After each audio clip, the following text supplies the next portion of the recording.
To most, driving is just a mundane task between point A and point B. Nothing more. It's the frustration of traffic at 8 a.m. The feeling of sickness on a long ride. The car? Just a tool. It's supposed to be practical, reliable, and fast. But the speed is really the reason cars exist. Born out of a necessity to make that A to B trip just a little bit faster. Some have a deeper connection with cars. Found somewhere in the bond of man and machine, a desire to be part of something bigger than yourself. It's the extension of mind and body to something more exciting than just another appliance. And these people never cared about practicality or reliability. To them, the only thing that matters is speed.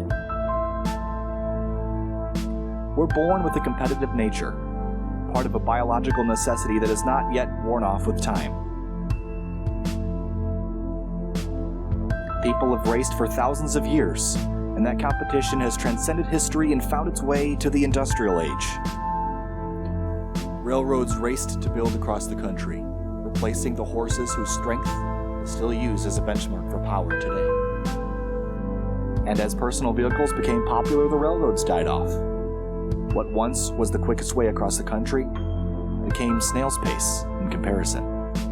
The interstate highway system expanded and cars populated every driveway. And the competition between types of transport quickly transitioned into the race to have the fastest car. Bragging rights. Manufacturers like Porsche, Ferrari, and BMW emerged in auto racing, each trying to one-up the other. Building engines became an arms race. Who could build the fastest dinosaur-powered Lens? So while the passion for cars has died for most, there are still people that are fascinated by racing. The sights, the sounds, the smell of burning rubber and spent race fuel lingering in the air, this is what attracts us to the sport of auto racing. We are empowered by drivers that climb in impossibly fast cars and put everything on the line for the sake of competition. Drivers who know that one slip-up can lead to disaster.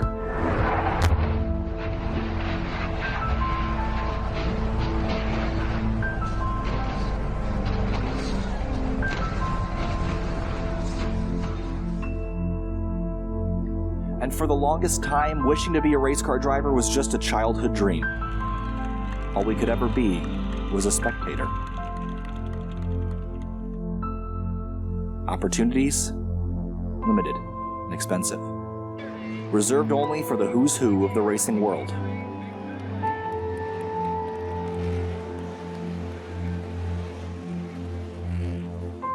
Until now.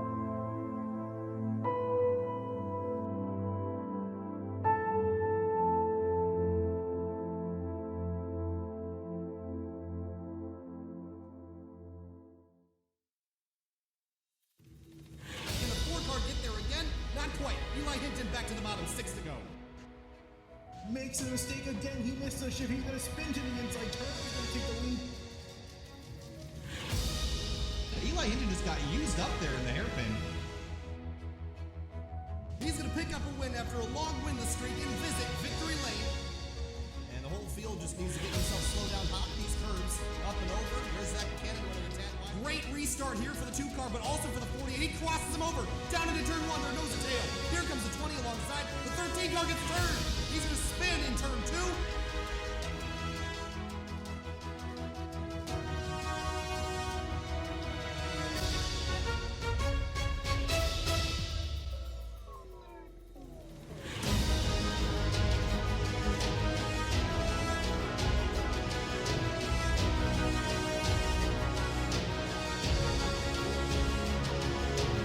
Just outside of Austin, Texas, lies a spectacular, brand new 20-turn road course known as Circuit of the Americas. It's hosted IndyCar, Formula One, V8 Supercars, and other series, including the SPEC MX-5 Challenge Series. But tonight, we head to the realm of cyberspace to compete on this great circuit in the 2019 SPEC MX-5 SimRacing Challenge. We've been to 2 rounds already, Finney, and it's time for round number 3. As Circuit of the Americas is one of the greatest racetracks in the entire United States. It's unique, it's technical, it's challenging, it's going to be a fun one to watch tonight. Yeah, really looking forward to this race. One of the probably I think newest racetracks on the calendar for the season for these guys. So really looking forward to the race and what's upcoming ahead for these guys. A 3.4-mile road course, but we'll take you through a quick track guide to get you up to speed on what a lap around a 3.4-mile Circuit of the Americas looks like in a SPEC MX-5 Challenge car. Circuit of the Americas is an American road course located just outside of Austin, Texas. It's 3.427 miles long and has 20 turns on its main layout. It currently hosts Formula One and IndyCar as its major racing series, but it's also home to an abundance of club and regional level series, including the SPEC MX-5 Challenge. The circuit opened in 2012, so it's one of the newest racetracks in America, and it shows. The facilities here are beautiful, especially the 251-foot-high observation tower that provides captivating views of the course and the surrounding area. The 20-turn Grand Prix course is technical and challenging. Formula One champions Fernando Alonso and Lewis Hamilton have both praised the circuit, saying that it would be more difficult to learn than other tracks on the F1 calendar. The front straight climbs an 11% gradient before leading drivers into the first turn, with the apex right at the crest of the hill. The corner is wide and inviting, but the racing line itself is very narrow and misleadingly tight. For turn 2, the track drops away before leading drivers into the S's portion. Quick left-right combinations decrease in radius, forcing drivers to dance on the pedal to rotate the car correctly. On the inside of the corners, anti-cut apex curbs loom for anyone brave enough to cut beyond the red and white curbing. These can damage suspension and lead to an early retirement.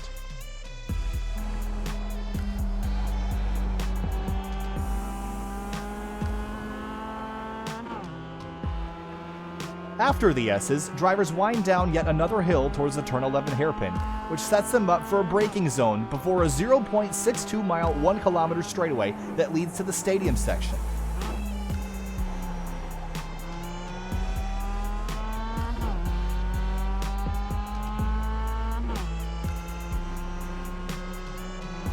A tight, twisty, and slow complex that forces patience.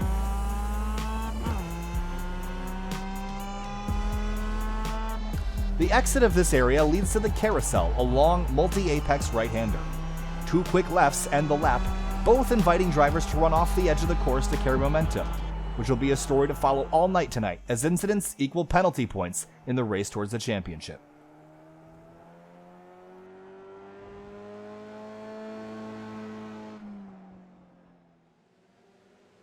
Welcome back live to SimTV and Winding Road Magazine. My name is Kyle Heyer alongside Finian DeCuna for tonight. We also have Brian Newton going to be jumping in and out of the booth, helping us out with the stewards tonight.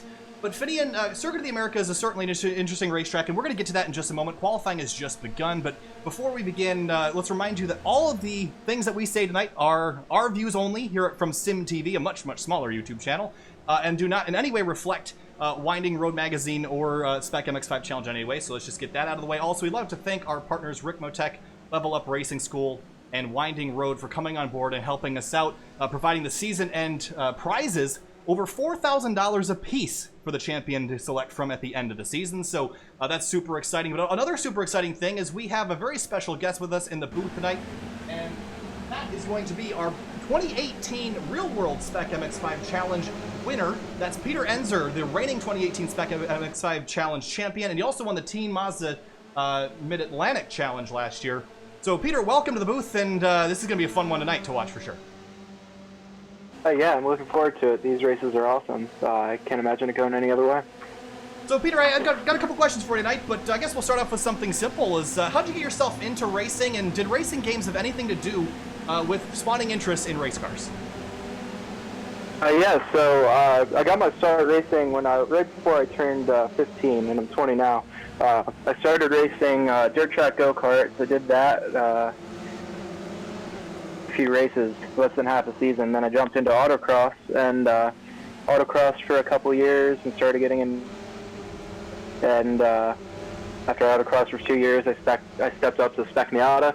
Ran that the last 3 seasons and got into my 4th season, and got to run the SPEC MX-5 Challenge last year, which was an amazing opportunity. And yeah, growing up, I definitely played a lot of racing video games. Yeah, Kenny and my friends, pretty much all I played.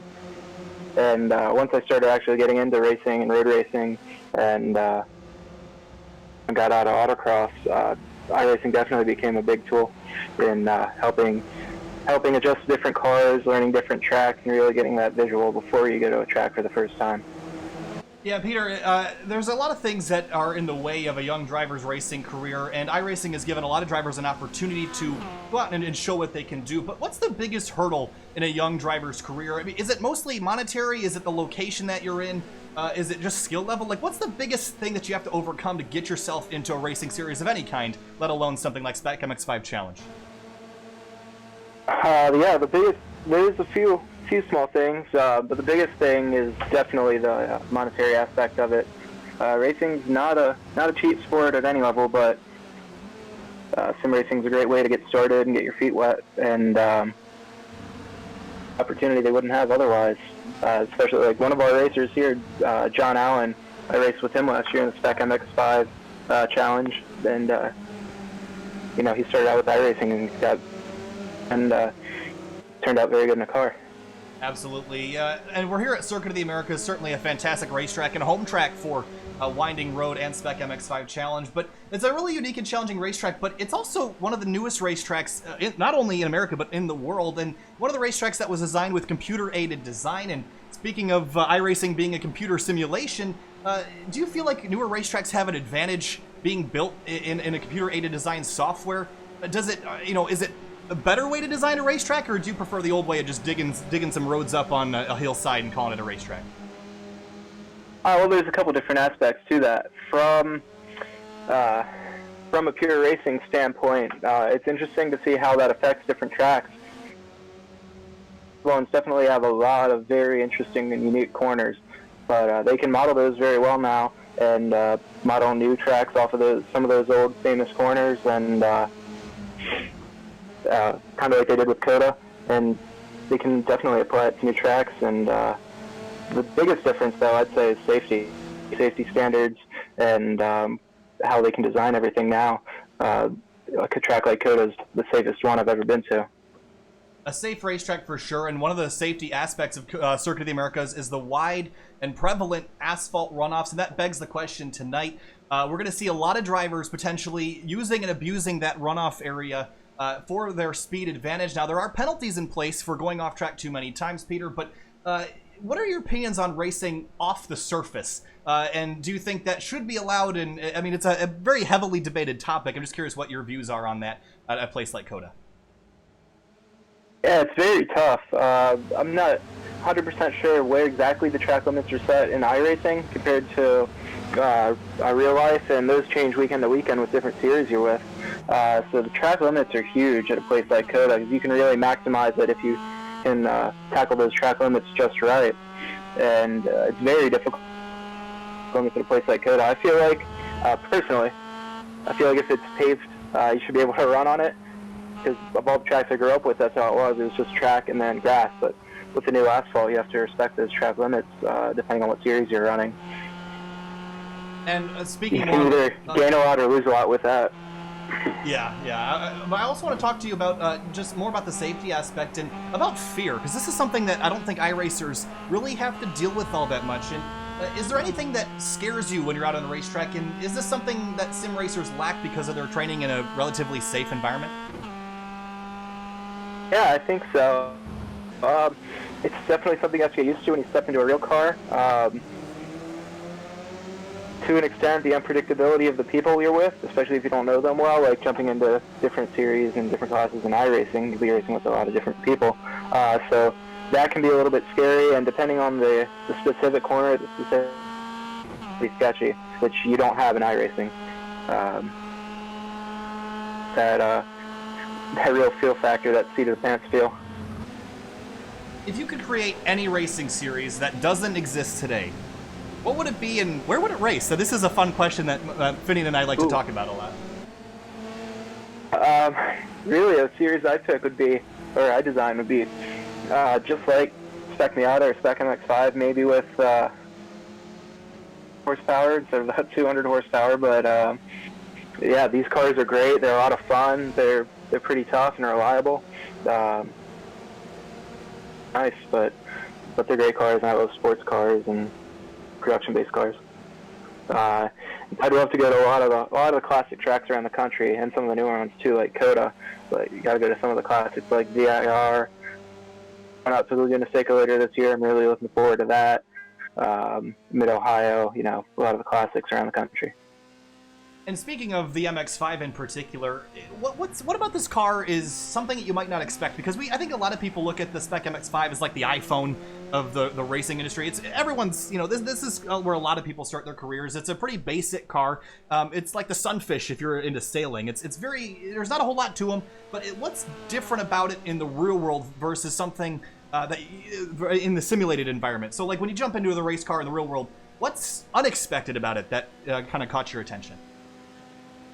For these SPEC MX-5 cars, the biggest difference is just how forgiving and fun to in real life. In the sim racing, you kind of don't get as much of a feel for it. They're extremely predictable, and they'll do pretty much exactly what you want them to if you drive it right. And they're very, very rewarding.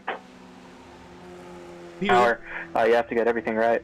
this is going to be a really fun race to watch tonight, so feel free to stick around, but I want to thank you for your time for joining us, and we'll ask you questions if you do choose to stick around. But again, really interesting to talk to Peter, and we want to wish you congratulations on winning all that you have so far in your racing career. But what's next? What's the next step for you moving up the ladder into the racing world? I'll definitely stay on and hang around for a little while and try to jump in when I can. For this year, I'm running the Global MX-5 Cup with the winnings from the SPEC MX-5 Championship, and I'm still sticking with SPEC Miata to try to. One of my local tracks is VIR, so I'm really trying to put on a good show and run the full season in the Global MX-5 Cup and see where that takes me. All right, Peter. So feel free to stick around. We'll talk to you here and there. But for now, Finney, let's catch back up with what we've seen so far in qualifying. Again, a really long racetrack. Lap times are in the 2-minute 33-second range. Robert Hartley currently sitting at the top of the board with a 2:33.9. Jesse Stevens sitting in second. DJ Alessandrini is your points leader. He's in third. And speaking of points, let's take a look at the point standings here. We'll pop these up and take a quick scroll on through. And of course, at the top of the board, we mentioned DJ Alessandrini. 11 points ahead of Jesse Stevens, who gained 2 spots. Jake Hewlett, also known as YT Biggs over on Twitch, unfortunately not going to be continuing in this series due to a foot and ankle injury that he's been dealing with chronically the last couple months. So he's going to be taking a step back from sim racing, and this is the first one to get mixed off the list, as he's over in England, so that was a long night for him either way. But Robert Hartley got on pole. He's sitting in 4th in the standings. Nathan Saxon tied with him, and then Jonathan DeCouger, one of our guys over from the Sim Championship Racing Series, sitting in 6th. Matt Busa, the Williams Esports driver, moving up 3 spots into 7th. And remember, he got involved in a collision at Summit Point last round, so he's looking for a bit of redemption tonight, and he is currently not set a lap yet. But we'll let the rest of those scroll on through here, Finian. But I think our eyes are obviously on DJ Alessandrini and Jesse Stevens. Those are the 2 guys that have been so consistent so far this season. And DJ, again, he's won every single thing that we've ever broadcasted on YouTube, so I think he's got some good luck coming his way as well. Yeah, I was gonna say he has a solid performance so far in this series at 4 races in 2 rounds, and he's been absolutely dominating the series as you see him in the points lead there. Which is a great, amazing thing because he's got a lot of competition. Robert Hartley, Jesse Stevens, Saxon, and Busa, guys like that. They're all up there with him competing week after week. So it's amazing to see him still on the top after it's all said and done. But we've still got a long ways to go. In this season, I believe we end in October or November, so it's a ways out. It's a few months out towards the end of this schedule. And also take note of Dakota Dickerson down in 30th in the point standings, one of the pro drivers here. And again, the pro drivers are highlighted in gold on the ticker. I think we only have one of them tonight, but Dickerson, again, running Real World Racing Series that disqualifies him from the season end prizes, but has not had a great season so far in the couple rounds that he's entered, so hopefully some better luck coming his way. He is here tonight and on track attempting to qualify for this race. So there's the rest of your point standings. We'll pull those away. Finney, let's head back down trackside to Jesse Stevens. He's in the pit lane, but DJ Alessandrini is out on track, and look where he's doing, Finney. He's right behind a couple other cars getting a draft, and we know how important that is. And this is probably the biggest track that we've been to by a huge margin in terms of the straightaway length here, 1 kilometer. That's a long way for these little MX-5s. Yeah, it is a very long straightaway indeed. You can build up a really big draft. This is pretty much, for them, this is the equivalent of the straightaway for the F1 race in Azerbaijan. it's that long compared to these guys. You're just going down there for like 20-30 seconds, which feels like forever. But we're going to see a lot of guys build up runs into those corners, and even on the front straightaway too. That straightaway is also pretty long in comparison to most of the tracks we go to. Absolutely. So see DJ Alessandrini working his way through the carousel right now, and again, this is about a 4th to 5th gear corner, but it's multi-apex fitting. It's very challenging, but we talked with Peter earlier about track limits. The track limits around here are not very forgiving, Finian. You see that white line, then there's the red and white curb. Anything beyond that, and you see Alessandrini run wide right there, that is a 1x off track, and what that means is that they're going to rack up those penalty points. And while we're talking about penalty points, let's take a look at our situation here tonight. If I can find our format, there it is. 20-minute sprint race for race number 1, and then for race number 2, it's a 30-minute sprint race. But the incident limits are going to have to pay attention to those. 15 in race number 1, 17 in race number 2, and I can tell you, I loaded in a couple minutes after practice started. There was already guys in the 40s and 50s, but it's worth the speed to run wide, so we might see guys just taking the penalties. But there is a steward that will disqualify you if he finds you abusing track limits, so the boys are going to have to behave a bit tonight.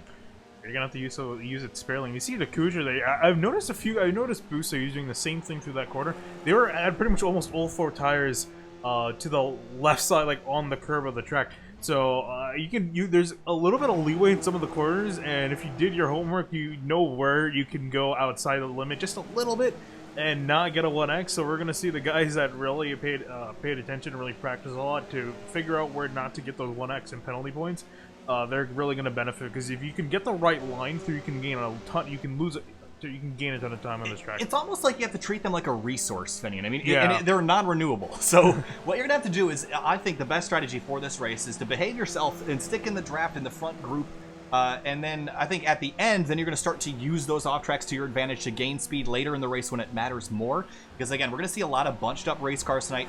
I think it's going to look a lot like the Global MX-5 race we saw in the real world a couple of weeks ago. But I think there they had no track limits. Everyone was just everywhere, which is awesome to watch. But of course, the restrictions tonight are going to probably keep people more honest. I think it's going to get really exciting towards the end. So qualifying is complete. Looks like Robert Hartley is going to stay atop the board for now. And you see him crossing the line of that number 03 car. And we still have about a lap for everyone that just started a lap to finish. I think things are probably going to stay how they are. Take a look at your qualifying order in the top 20, at least, in grid for the vertical form there. And Jesse Stevens, 0.2 of a second behind Robert Hartley. Again, one of those high I-rating drivers, very, very skilled. But he's 0.2 ahead of the rest of the field right now. It's a pretty close fight behind them. But about 3 minutes left for drivers to finish their laps. And Peter, qualifying is pretty important at a lot of racetracks, but do you think it's less important to qualify well at a place like Circuit of the Americas, where the draft can help you advance through the field so easily? Yeah, absolutely. Yeah, at COTA, you can definitely make up a lot of time, as I learned in the Global MX-5 Cup race. That draft will really keep you with the pack and keep the pack tightened up around the lap. Nobody can really get away.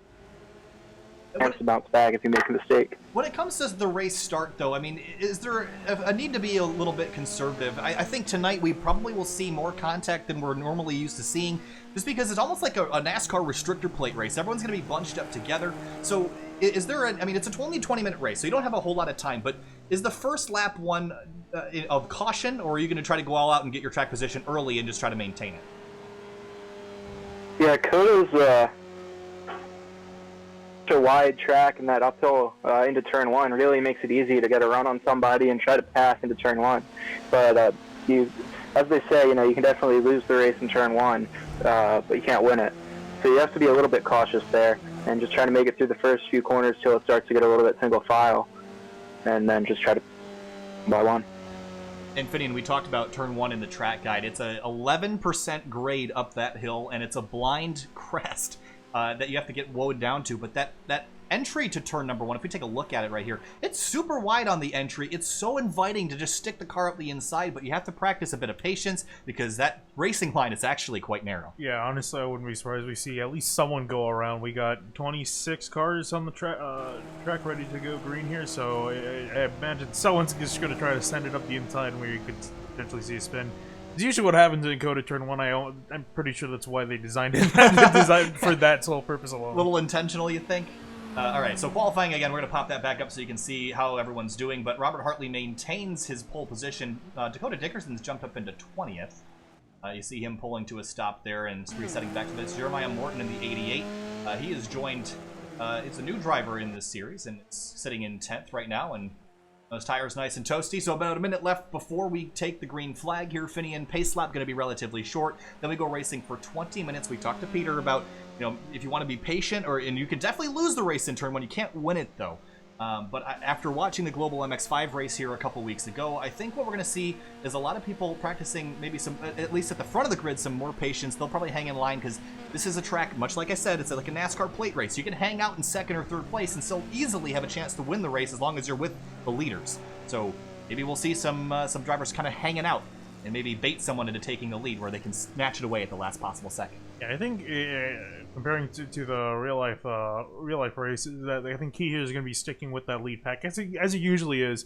But I still think, especially here more than anything, as you can see from the blimp cam, that giant back straightaway there, where you can make up a ton of time drafting off of someone. That's going to be, I think, really key for who's ever going to win this race. So you want to stay in the lead pack, and I expect you're going to see probably 10 cars in it, like we saw at some point last week.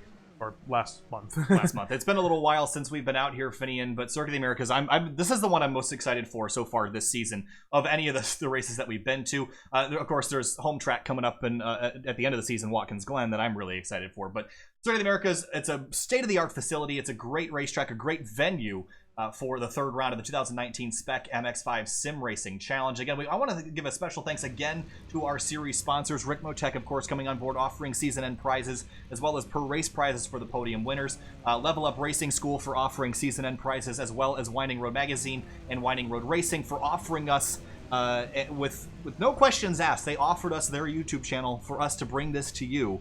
But we're going to self-promote here just a little bit. We're a two-man team from a little YouTube channel known as SimTV, who broadcast iRacing races week after week. And, of course, Jarrett Mackey not here this week, so unfortunately he's got some hardware issues. But again, you can find us at www.youtube.com/SimTV Broadcasting, and head over there and give us a subscribe if you want to see racing action almost 7 days a week through the rest of 2019. Some great action coming up. We go to Matigi with the Scars Ferrari Challenge tomorrow at 8:30 p.m. Eastern Standard Time. So field gridding up, ready to go behind the Porsche 911 GT3 safety car. And let's remind you also that safety cars are a possibility. I don't see them happening, but it is possible for that safety car to come out if there's an incident that warrants it. Yeah, and I think mostly that incident would come on the lap one on lap one in either turn one or the S. And that's another thing too. We haven't talked about the S's. Once those guys survive turn one, they have to get to the S's.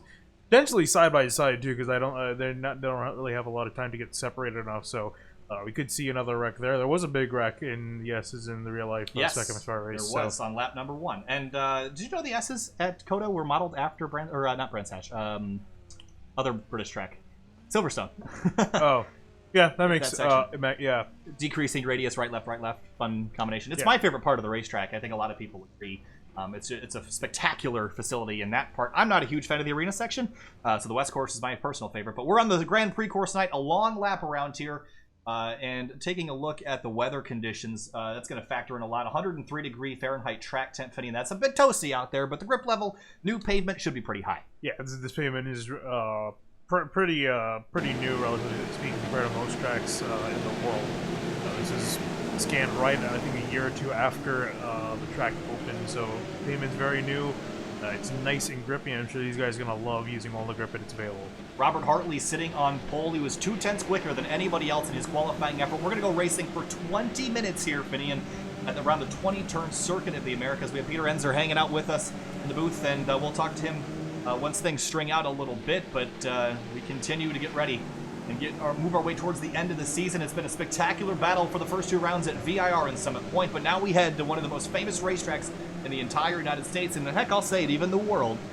And Formula One, this is its playground here later in the season, but for now, it's a playground for the 2019 SPEC MX-5 SimRacing Challenge. Links to sponsors, information on the series, point standings, and us. All that information is in the video description. If you hit expand, you can see all that. They're right there for you, and it'll answer most of your questions. If you have anything else, feel free to pop it in chat. Pace cars rolling through the final 2 corners, turn 19 and turn 20. This is going to be a trouble spot for those incidence points we were talking about earlier. Yeah, and look how everyone's bunching up ready to go here. So this is going to be a very chaotic start. No one's giving an inch here as everyone's bunching up ready to go. 26 drivers are ready to take the green here as they funnel out towards the final turn. Circuit of the Americas coming to the green flag. Pace car rolls off. Robert Hartley leads them down. Coming to the green. Green flag flies. And we're racing at Circuit of the Americas. Not just yet. Well, we are racing. And there we go. Green flag in the air. As you see everyone splitting out 3 wide. This is going to be a fantastic start here. Boy. Into towards turn We're 1. 4 wide now mid-pack as they head on their way to turn number 1. Up the incline using their brakes to get themselves woed down. Do we get through here? Trouble 3. Robert Hartley jumps out right in front. We're 3 wide. That's Jesse Stevens in the middle of it. We're 4 wide as drivers run off track, picking up incident points as they make their way through. Does everyone get through here okay? So far, so good as we head down towards turn number 2. Yeah, everyone did a great job, but we're still side by side. We're still 3 wide there midfield. As these guys are now funneling out to the S's. This is pretty much single file, so I'm not sure how they're going to sort themselves out for this. Ooh, I think I see a car spinning. Oh, we got one around, and looks like, is it Brian Shabelski in the 12 car? I can't quite get a look at it. It looks like it might be. Oh, it's the 23 of Jack Sanchez. It is Jack Sanchez. Oh, more trouble.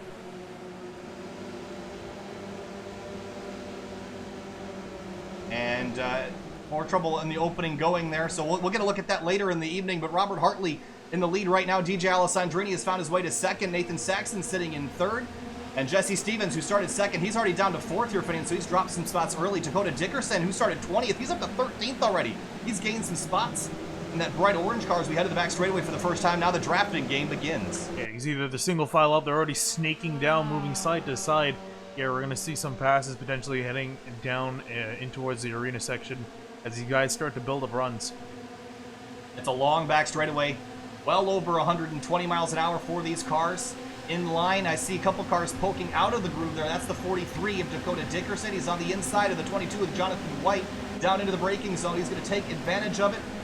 He was a bit timid there on the brakes, but everyone gets through here okay. And so far, I haven't seen very many people run out wide. I think they're going to conserve those off tracks to later in the race when they can use them more to their advantage. There is the 70 car, Will Salisbury, jumping to the inside of the 24. That's Thomas Presti in that tan car.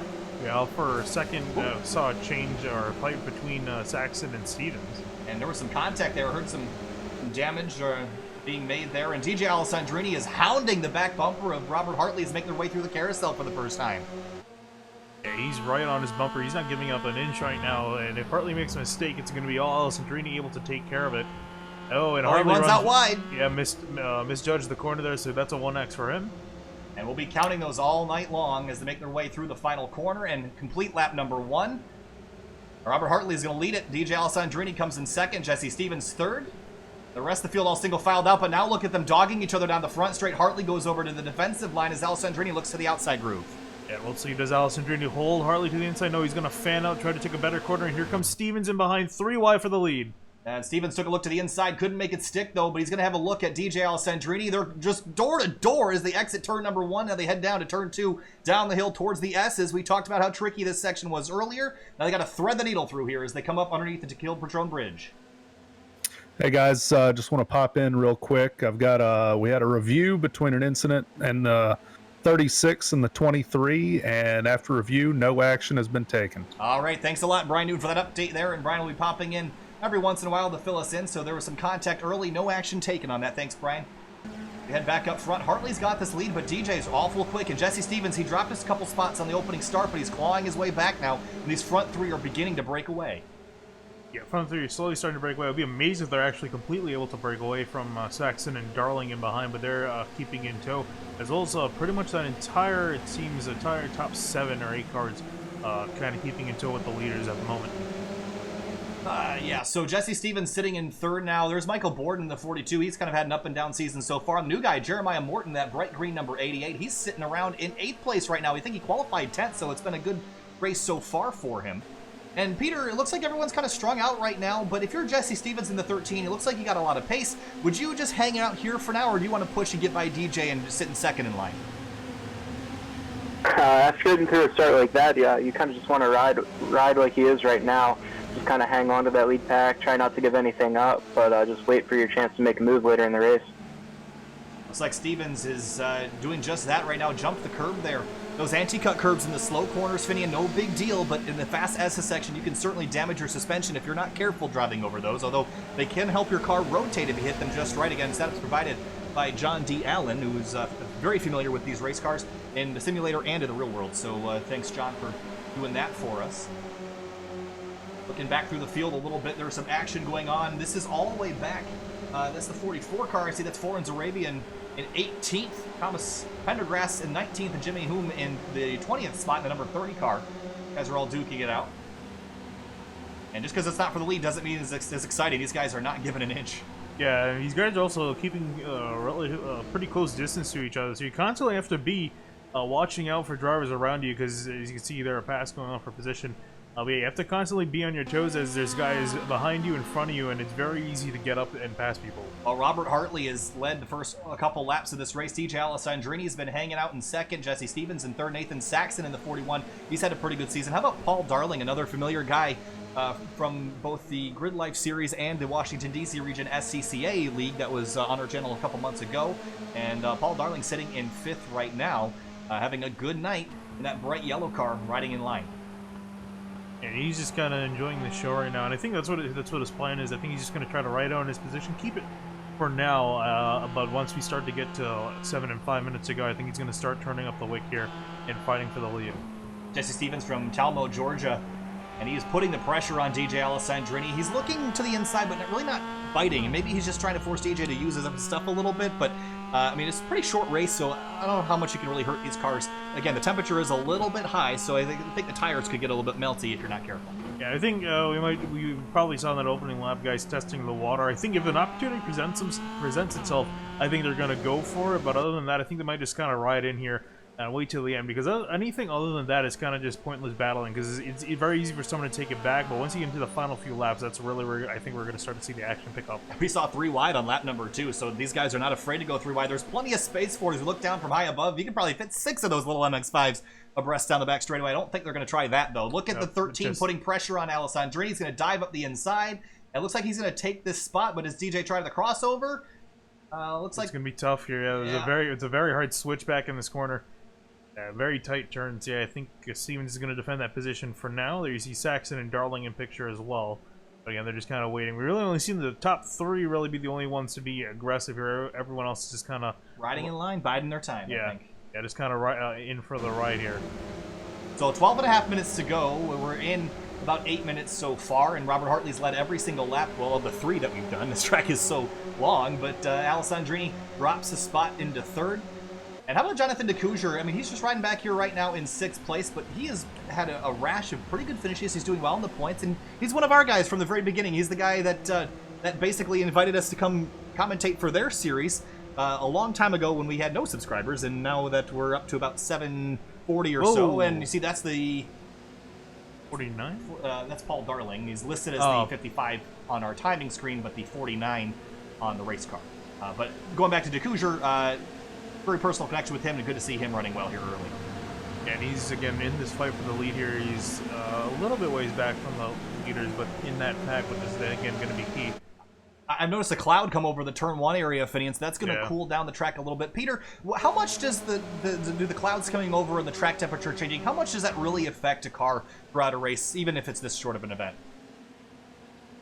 The effects aren't quite immediate in these cars, but over a few laps, that cloud cover, change in temperature, definitely make an impact. It'll provide a lot more grip. We'll keep an eye on this, Finian. It's 105 on the track at the moment, but I guarantee you this is going to fall as long as that cloud cover is sustained. Air temp 77. Yeah, and again, that reading there is an average for the entire track, so some places a little bit higher, especially where that cloud is, it's a little bit lower.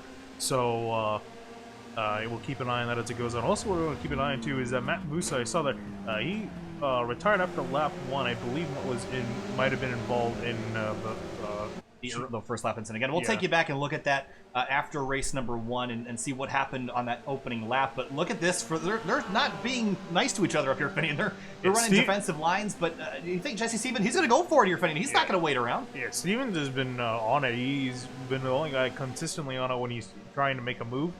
Got past Gigi Alessandrini, and there you see him clear Hartley before they even start breaking in the corner. So big run from the 13. He's going to take the lead ahead from Hartley. Now I'm curious, is Hartley going to decide to just kind of wait along, or is he going to try to fight back here? Not sure, but our first lead change of the night brings Jesse Stevens to the top spot. Hartley drops to second place. Paul Darling and Nathan Saxon were fighting for fourth, but looks like Saxon's going to hang on to that for now. Michael Borden and Jeremiah Morton have traded spots, moved the green 88 up to 7th place. And then just behind another Scars guy, Steve Ficacci and Samuel Scott, they're running 9th and 10th.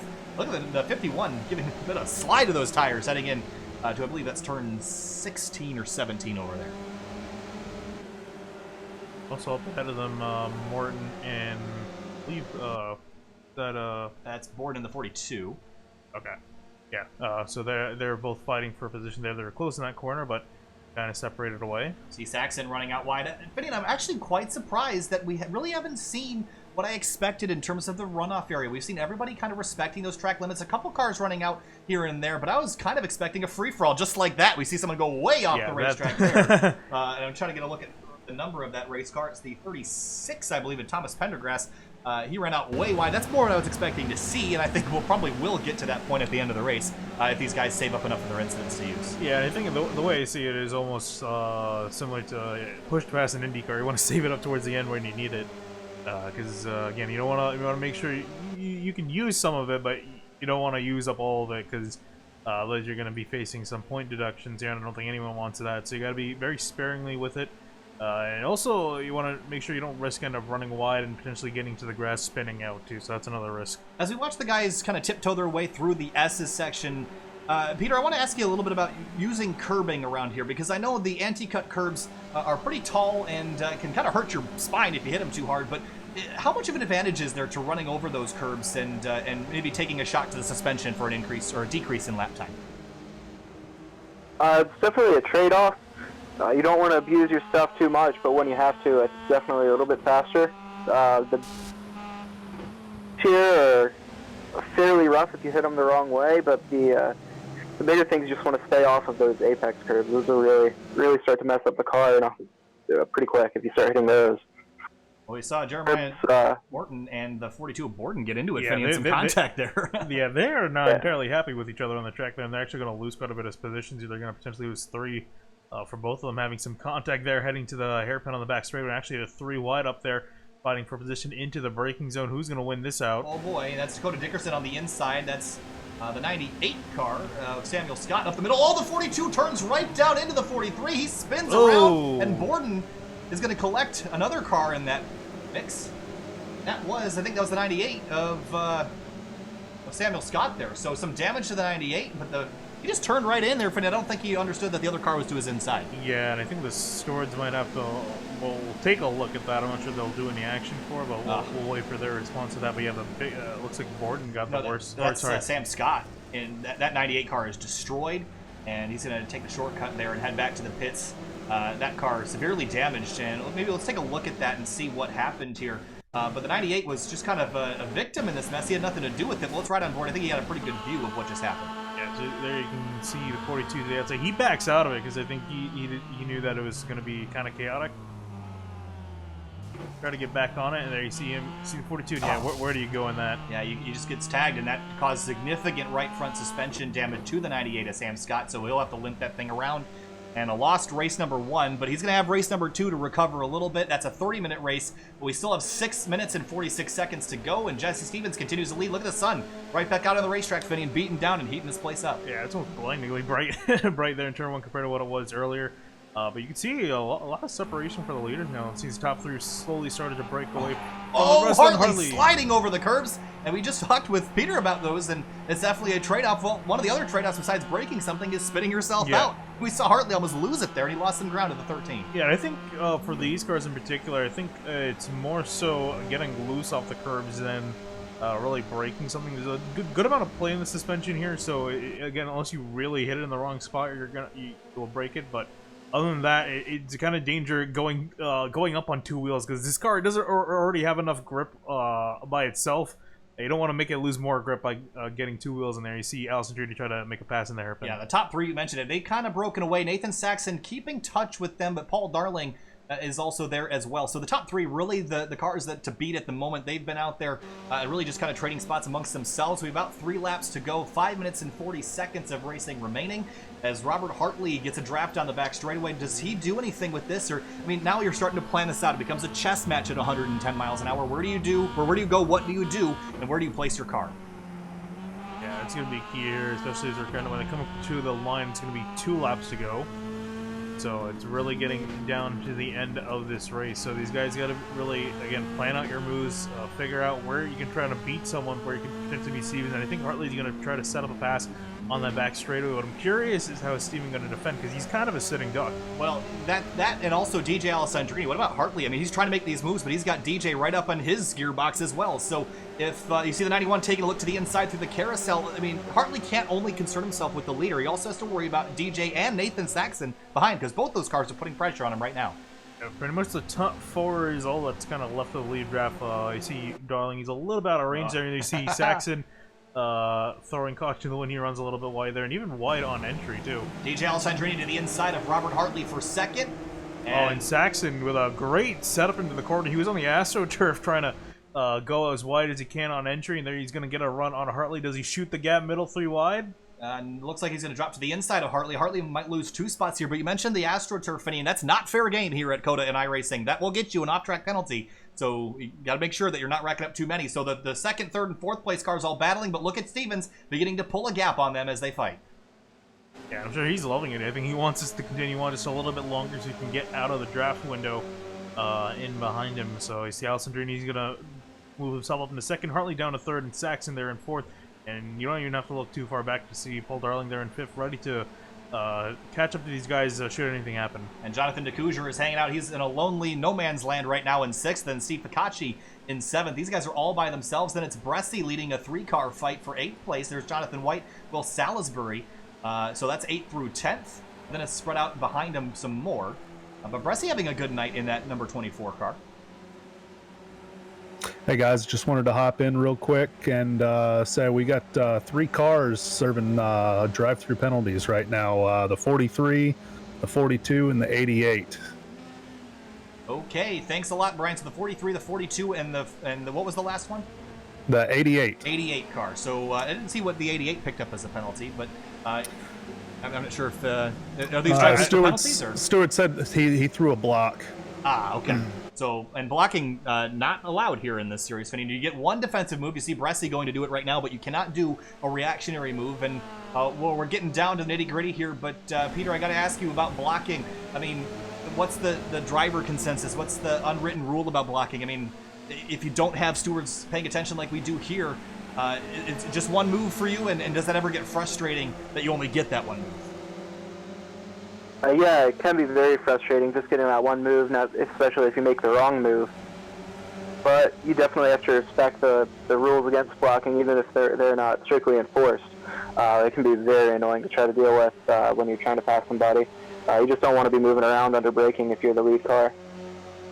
All right, so Jesse Stevens continues to lead, but DJ Alessandrini has pulled that gap back in, Finny. It's now under a 1/10 of a second. He's close, and we're coming to the white flag one more time around for race 1. You see these guys go wide here, so I think all bets are off at this point. All right, well, there's 20 corners around here. You could easily, if you run wide in every corner, you could get yourself DQ'd. Here we go, Finny. And we're going to take all the restraints off. Everyone's going to be running wide in this final lap. White flag in the air, 1 lap to go. Jesse Stevens goes defensive down the front straightaway. That's his 1 move, but I can guarantee you those invisible walls that were outside the curbs are no longer there. Everyone's going to just take the gloves off and go for it here. 1 lap to go, last lap battle at COTA. Oh, Alessandrini in there hard. Almost got into the back bumper of Stevens, but he's going to keep it collected here as you see the white flag in the air. And Stevens now going to be leading ahead of Alessandrini. There you see a gap building up between Alessandrini and Saxon. So top 2 pretty much only ones fighting in it for now. Saxon and Hartley have traded spots for third. The 41 gets the spot, but here's the battle for the lead. Jesse Stevens leads him through the S's. Look at him bouncing over the curbs. He doesn't get a great line through that corner. He drills the apex curb there, but Alessandrini is beginning to lose some ground here. 0.2 of a second is the gap as they make their way up the hill and they head down towards turn number 11, but it's going to be that back straightaway is the best opportunity for Alessandrini to get there. They're using that farther start-finish line here, Finian, so he's going to have the front straightaway as well, but here he goes again. Runs out wide over the AstroTurf on exit as they head down towards the hairpin. Yeah, and here they come down towards the hairpin, and this is where we're going to see Allison Jr. try to set up for it, the straightaway here. This is his best opportunity to make the pass a little bit. Oh no! Did Jesse Stevens blow his engine? Yeah, yes, he did. He did. Jesse Stevens blew his engine on the downshift, and that's going to throw away the race for the 13. Oh, and what a disappointment there. Half a lap away from victory. And you see this, you're going to see now Stevens drop down the order. He's going to try to make it back. And that's just downshifting a little bit too early, turning too many RPM, and that's going to hurt badly for Jesse Stevens, who walked in second in the point standings. He's not going to finish that great here, Finney. He might lose about 10 to 15 spots, but battle for second place now. Saxon is on the inside of Robert Hartley. Hartley on the outside. He wants to get the spot away. Is there contact there? No, but Alessandrini's driving off into the sunset in front of them. These guys are fighting amongst themselves. They got no chance to win this race unless DJ makes a big mistake, but the battle is on for second place. Yeah, battle is indeed on. You see Hartley trying to get ahead of Saxon here. Saxon's going to have a better line to this hairpin here. And you're going to see Hartley. He gets it. 41 slides out wide, and he's over the AstroTurf as he's got a couple corners left. DJ Alessandrini is home free. He's got a couple more corners left. Hartley is back to third as Saxon takes second place away. And a great battle there has come to an end, but the 13 continues to drop down the order. He's still sixth place right now, but DJ Alessandrini, he was second, but he was there when it mattered the most as the 13 blew his engine on the final lap on a messy downshift. That's going to leave DJ Alessandrini in control. He's going to come through as your points leader and pick up yet another checkered flag in the 2019 SPEC MX-5 SimRacing Challenge. Saxon finishes second, Hartley third, Paul Darling in fourth. Jonathan DeCouger is going to take home a solid fifth place finish. Steve Ficacci in sixth, and the rest of the field behind. Whoa, there's some more smoke back there. I think that's the 13. Yeah, and he got passed by a huge chunk of cars that caught up to him here. And again, I'm amazed that engine lasted that long. Yeah, he is going to come home, I think, in 11th place. We'll see if that... Oh, now he's showing 12th. He might drop down the order as the timing and scoring updates here. Close finish across the line there for the 36. That's Thomas Pendergrass. Christian Oss finishes in 16th. And Dakota Dickerson, the pro driver, comes home in 18th place. But what a race, Finian. And I got a feel for the 13 of Jesse Stevens. Had that race in control. And honestly, DJ was not that close, and he would have had to work for it to get that victory. But unfortunately, a lost engine, and that's just downshifting too many times too quickly in too short of a span. Peter, you have to respect your equipment, but blowing an engine, never something you want to do. But I guess that's something that you might get better in the real race car, seat of the pants, feeling the gearbox, something that you're lacking maybe in sim racing. Yeah, you definitely have to respect the equipment, even in sim racing, and you really have to time those downshifts right. And making even one too early can be a big mistake and have a result like that. It's just tough to deal with. I was gonna say he might have just also probably put in the wrong gear. When could have selected a wrong gear as well. But hey, let's take a look at your results for this race. Of course, DJ Alessandrini at the top of the board, Nathan Saxon, Hartley, Darling, and DeCouger, your top five. Finian, no real surprises here. Everyone, I mean, there's a couple great runs for Thomas Bresci, Ficacci, and DeCouger, three guys that we know quite well, all inside the top 10. Will Salisbury as well, Chris Henn, Chris Potter, 10th and 11th. Jesse Stevens ends up 12th after that issue there. But no other big surprises. Michael Borden finishes 2 laps down. Matt Busa did not finish this race after what we presume was that lap 1 collision, which we will take you back and show you in just a moment. Yeah, I mean, limited contact there, but race 2 typically in most series have multiple race events. I think race 2 typically is the one that gets a bit messier. But I guess we're going to jump to break real quick. We'll bring you back to check out that lap 1 incident. Stay with us.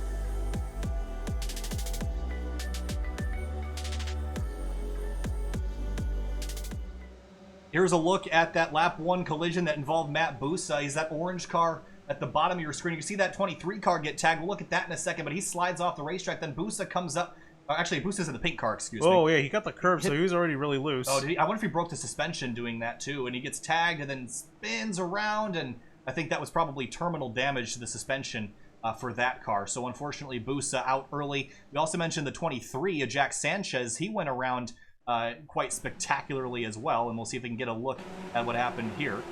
Or maybe right on board with the 23. He was middle 3 wide. Yeah, he was surrounded by cars on all sides here, so he was just kind of riding along here. Okay, I just got hit by the 36. And remember, this was that group that was 3 wide, and again, this is really a pretty much one-lane section, so hard for him there, but he was able to recover pretty well. And then there's that Busa incident just up the road, and I'm going to go off the assumption that Busa's car was likely just either destroyed, or he just figured that once you're out of this race, you're out for good. So that is the replays there, but again, quite an eventful first race, but stick around. We're not done yet. We still have a 30-minute race coming up in just a couple minutes. We're going to have to go load into that session, so stay with us, and please hang tight while you look at our sponsors, WeatherTech, for coming on board. We want to thank them. Again, Winding Road Racing and Winding Road Magazine and LevelUp Racing School. We'll be right back.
Welcome back live to Winding Road Magazine and Sim TV. You're watching the 2019 SPEC MX-5 SimRacing Challenge.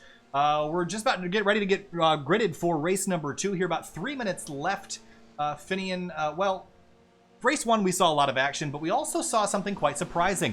I thought everyone would be a lot more aggressive with the off-tracks, but everyone just kind of stood their ground. They stayed inside the lines, and then the white flag flew and everyone just went for it. So I think we're going to see more of the same in this race, but it's a bit longer. You get a couple more incidents to play with.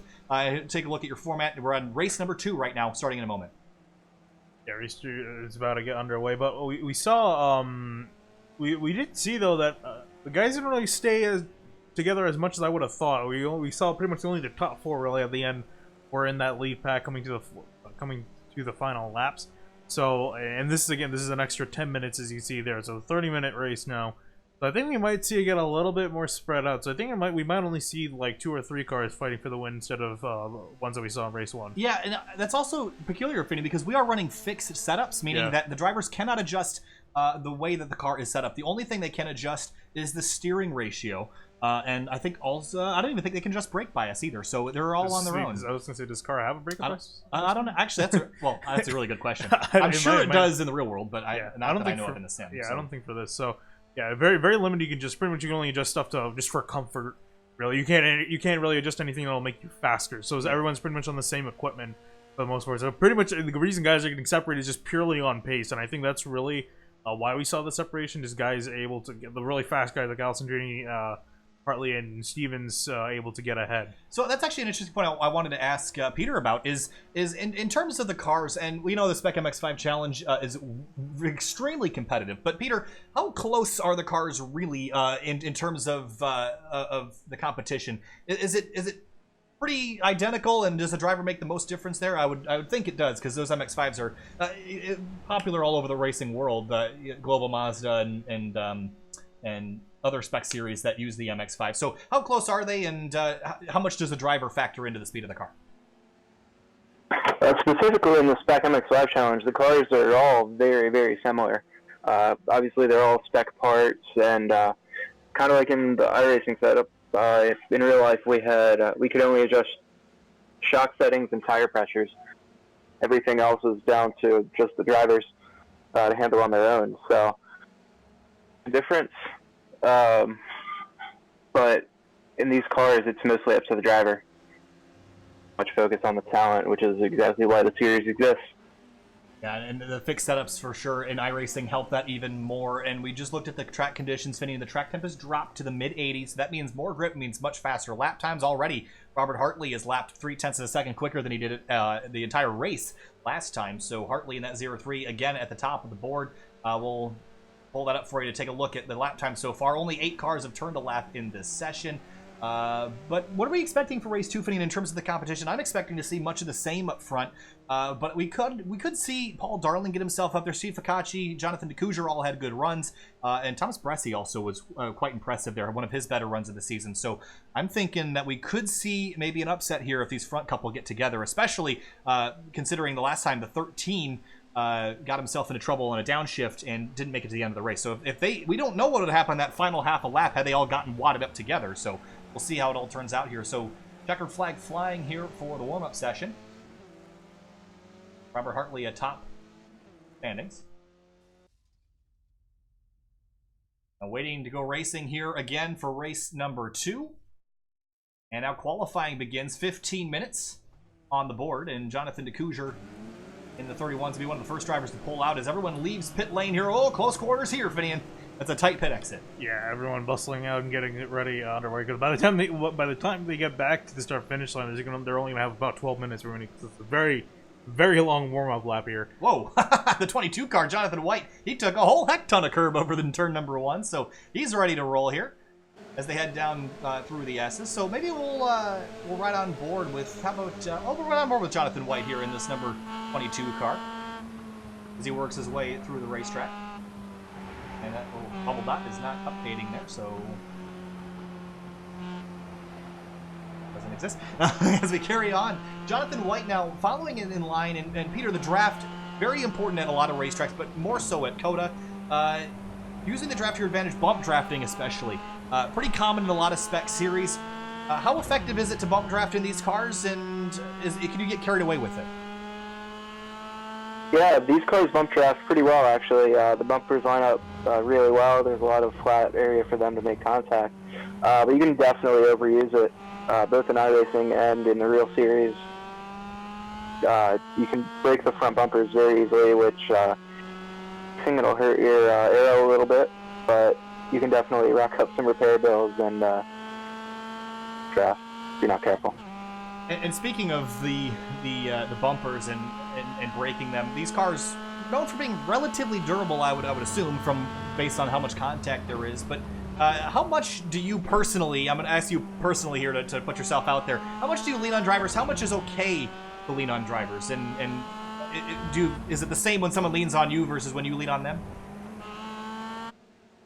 When you're bump drafting, you want to lean on each other as hard as you can. But in general, a little bit of rubbing's okay. It kind of just depends who you're with. Clean and keep the cars pointed in the right direction. You don't want to use the equipment too much or cut a tire or anything stupid like as clean as you can for the most part. But these are very tough cars as well, so you can definitely lean on each other a little bit. Jack Sanchez in the number 23 Finian. He got turned early on lap number 1 and recovered up a couple spots from where he got wrecked out from, Finian, but from Portland, Oregon, runs autocross and amateur racing events around the country. But Jack looking for a better race in race number 2, and maybe the first race was a lesson learned there. It wasn't necessarily his fault. He got kind of sandwiched 3 wide there, but I think maybe a bit more caution on lap 1 for the 23. Yeah, I think he might be just a little bit more careful. I definitely think if he's in a 3-wide situation again, I think he's gonna make sure he's not. And there's the 88 chilling on the side of the road. Yeah, it's hanging out there. I'm guessing. I wonder if he's just waiting maybe for. Do you think he's waiting for the track to cool down? I mean, possibly, but I've never seen that before. I've never seen drivers just sit on the side of the track. I mean, you can do that. Yeah. But here we see a fight in the 29. He's starting his lap. But as the lap times come across here, Finney, no one's really run an actual lap time yet, mostly just out laps here. We're expecting to see lap times a lot quicker than they were in qualifying for race number 1. So as soon as we're done with this, we have 30 minutes of racing, and then that will conclude round number 3 of this series. And again, we run all the way to October, November with this series. And we head to Laguna Seca next on the 22nd of May, so about a month from now. And then just shortly after that, Finian, May 30th through June 2nd, Finian and I will be down in Gingerman Raceway in Michigan, commentating the Real World Grid Life Touring Cup Series, which is a new series that just started this year, and we're really excited to have been invited out there by Grid Life to commentate that series. So we'll be there at Gingerman Raceway at the end of May, and hopefully at Road America in September on Labor Day weekend. We still have to figure out our flight accommodations for that and figure out how we're going to get ourselves there, but really excited about that opportunity. So again, if you want to follow along this summer, all that's on our SimTV channel right now, which there is a link to in the video description, all that's on there right now is mostly just iRacing broadcasts from series about 7 days a week. But starting up in the summer, we plan on doing some different content. So if you're curious to see what we're going to do there, head over there and subscribe to that channel and help support us as we go on our first real-world commentating adventure this season. So I was also hoping to make it down to the SPEC MX-5 stuff at Watkins Glen later this season. They were supposed to, I think, originally scheduled to go there in June, but they rescheduled it till the fall. So we'll see if that works out. We are currently located in Binghamton, New York, which is really about an hour and a half away. My hometown is Rochester, loud and proud, so home of the garbage plate. But as we watch, there's Jordy Fike. He's closing. I believe that is Paul Darling. Nope, that's not Paul Darling. That's another car. But there is Paul Darling. Had a good run in the first race here, Finney, and maybe looking for a bit more in race 2. Yeah, and we saw him up there with the leaders. I believe came home in 5th. Maybe, I think 4th, actually, probably, yep. After Stevens, what happened to him. So he finished in 4th. Again, seemed to got the pace, although he ran wide in the final corner there, so have to put a lap in now. But while I was looking through the entry list, one driver name I'm not noticing there, Matt Busa, doesn't seem to be with us for race number 2. Yeah, that's unfortunate. And the Williams eSport driver had a great round in the second race of the Summit Point race last round, and unfortunately had a collision in the opening going here, and probably just decided to take the rest of the night off. So unfortunate for Busa. But obviously leading a very successful campaign over there in the Peak Free Series, so wish him all the best there. We continue to watch drivers qualify through. How about Michael Borden got a penalty, as did the 43, the 88, and a couple other cars got penalties, but Borden was involved, and there's a 36 of Pendergrass riding his bumper. We saw Pendergrass running out wide, but didn't end up having to serve a penalty, I don't think. So he used those off tracks to his advantage, just didn't quite have the pace to get himself inside the top 10 in race 1. Yeah, and we saw, speaking with the 42, he and the 88, they're fighting with each other quite a bit in race number 1, so we'll see what happens if they find each other in race 2. Speaking of which, guys, I just wanted to pop in here and let you know we had a few drivers get called to the steward's office and have a little talking to. Everybody seemed pretty receptive, so hopefully we'll get things settled down for race 2 here, get some good clean racing. All right, Brian, thank you for the update. We appreciate it. So we saw that when we were loading into the second race, and we saw some people in the what do you want to call it? The penalty box, I guess I'll call it, as the steward was probably saw some things he liked and some things he didn't like, and wanted to make sure that they knew it before they headed into race number 2. So I guess we'll see if that changes the behavior. But honestly, all in all, I thought race 1 was really clean, especially compared to Summit Point. We saw some incidents there. Not so much tonight. Everyone's been behaving for the most part. Yeah, other than your typical turn 1 or lap 1 stuff. Yeah, nothing really to write about. And then yeah, the only other incident was with 42 to 80, and I forgot who's the one that got the damage. The 98 of Sam Scott was the one that got the worst end of that collision. Yeah, so Sam Scott too involved in that as well. But yeah, other than that, everyone kept it very clean, and expect to see much of the same in race number 2. There's Christian Oss, number 15. His name is not popping up on the timing and scoring, but he is scored in the number 15 car. So if you see the 15, that is Christian Oss. He's actually streaming over there on Twitch, and if I would pull up, I'm going to do a plug for him here. And he is, I believe, doing VRs. I believe so. So his Twitch, if you guys want to multi-stream this event, is www.twitch.tv/complex, spelled COMPLX_TV. Go ahead and give him a follow if you want to watch from his perspective. I'll actually post the link here in the chat. So go ahead and give him a follow and ride along on board with him as he navigates race number 2 of the SPEC MX-5 SimRacing Challenge. There's Jonathan White. He's going at it right now, Finney. Look at him all over the curbs in the S's portion of the racetrack. And he's trying to get a good lap time, and only got about 6 minutes left in qualifying. Currently got Allison Drini on the top, then Hartley, DeCuser, Bresci, Arabian, your top 5. How about Arabian too putting in a nice lap? Yeah, the 44 car, a pretty good result for him so far. Bresci, he had a great run. I think he finished 7th or 8th in race number 1, and here he is qualified 4th at the moment, but right at the top of the board, DJ Alessandrini, your race 1 winner and your points leader. He extends his points lead after that victory. Unstoppable, this guy. And he's also competing in the Grid Life Touring Cup this year. He's probably, honestly, one of the most skilled drivers I've seen in the iRacing service, and remember, let's keep in mind what the prizes are at the end of the season, Finian. The champion of this series gets to choose 1 of 3 prizes. They get to choose a day of LevelUp Racing School, a track day with full team support, or a test drive in a SPEC MX-5 Challenge car. And DJ Alessandrini is leading the point standings right now, and if he were to get the season end prize, I know that he would do a lot of good with it. So silently, I'm rooting for DJ. Of course, I'm rooting for a lot of people in this series, but no commentator bias. Everyone's equal opportunity here. But DJ has a lot of talent and deserves a shot at this for sure. And I'm really excited to see where his racing career goes. And Peter, I know that your racing career has started off very strong, and you're competing in the Global MX-5 Challenge this year. But how has that series been so far? I know you've done, I haven't double-checked, but COTA and Barber so far the first 2 rounds, correct? Yeah, that's correct. So how's that gone for you so far this season?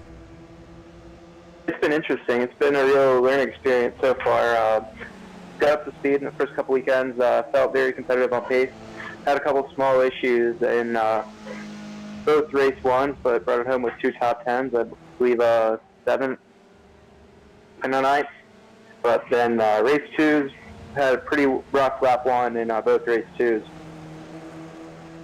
We've seen back through the pack after lap 1. We've seen that Global MX-5 Challenge be one of the most competitive racing series in the world.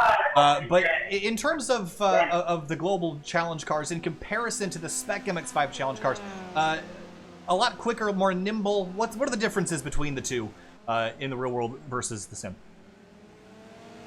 Yeah, I'm racing the ND2 this year, which is the new spec car with upgraded motor, transmission, and ECU. So those cars make about power than these SPEC MX-5 cars. So there's a little more power to get used to, a little bit. Have to pay a little more attention on throttle application at corner or exit. And cars are a little bit stiffer and a little bit less predictable than the SPEC MX-5 cars, but they're both great. And SPEC MX-5 series is a great step in between SPEC Miata and the Global MX-5 Cup.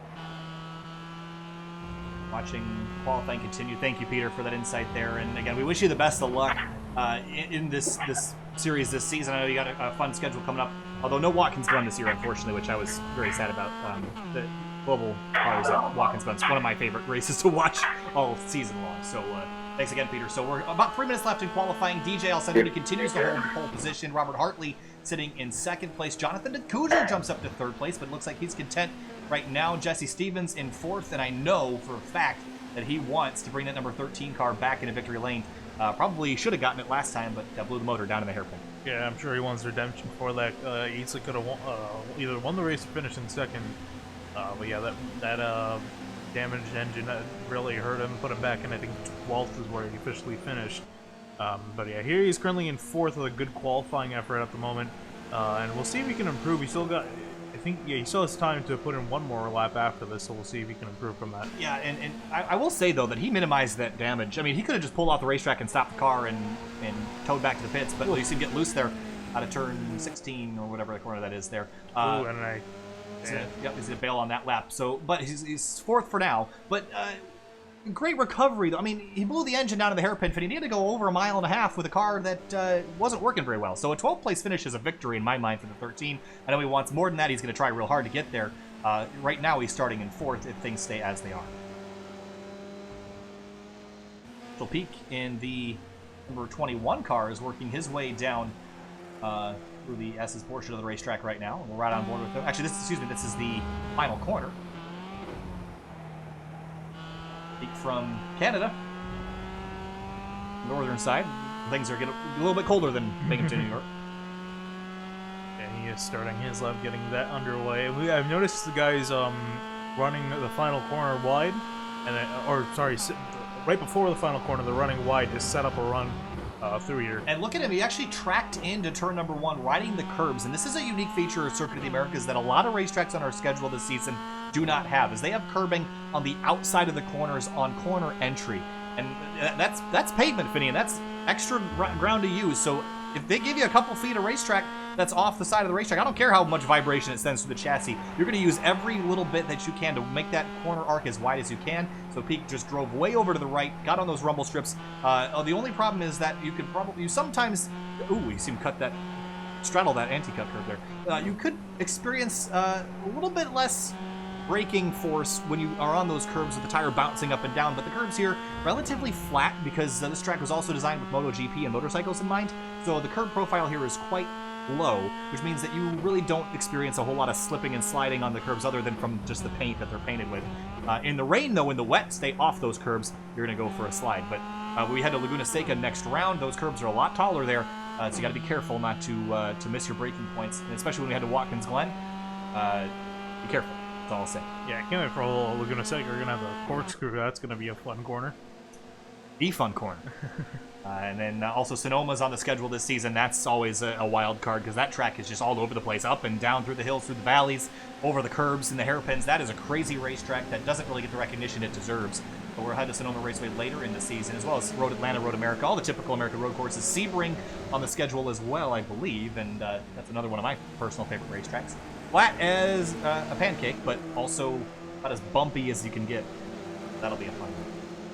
So qualifying, checkered flag is out. Drivers that have started a lap are allowed to complete it. Robert Hartley is on one final lap here. As he works his way through the S's. Still second though, but Jonathan Akuzer, I can't say enough how strong of a qualifying effort that is by the 03, or excuse me, the 31, sitting in third. He's going to have a good race, I think, if he can just hang out here. And Dakota Dickerson, the pro driver, sitting in 5th right now. Thomas Bressy gets bumped back to 6th.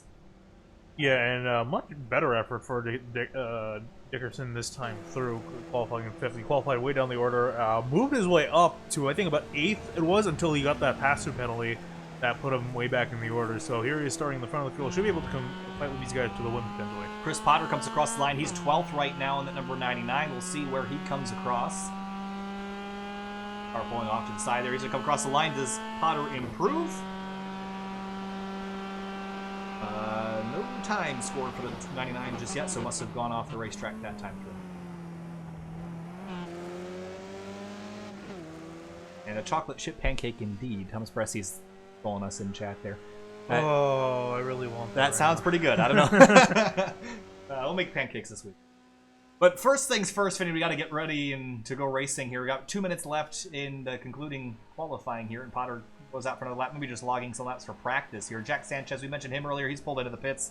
Sam Scott looking for a rebound. Will Salisbury out on track right now, the number 70 car. See him using some curb, and this is heading into turn 19. All neat and tidy there as we head into the final couple corners. More corner left for him.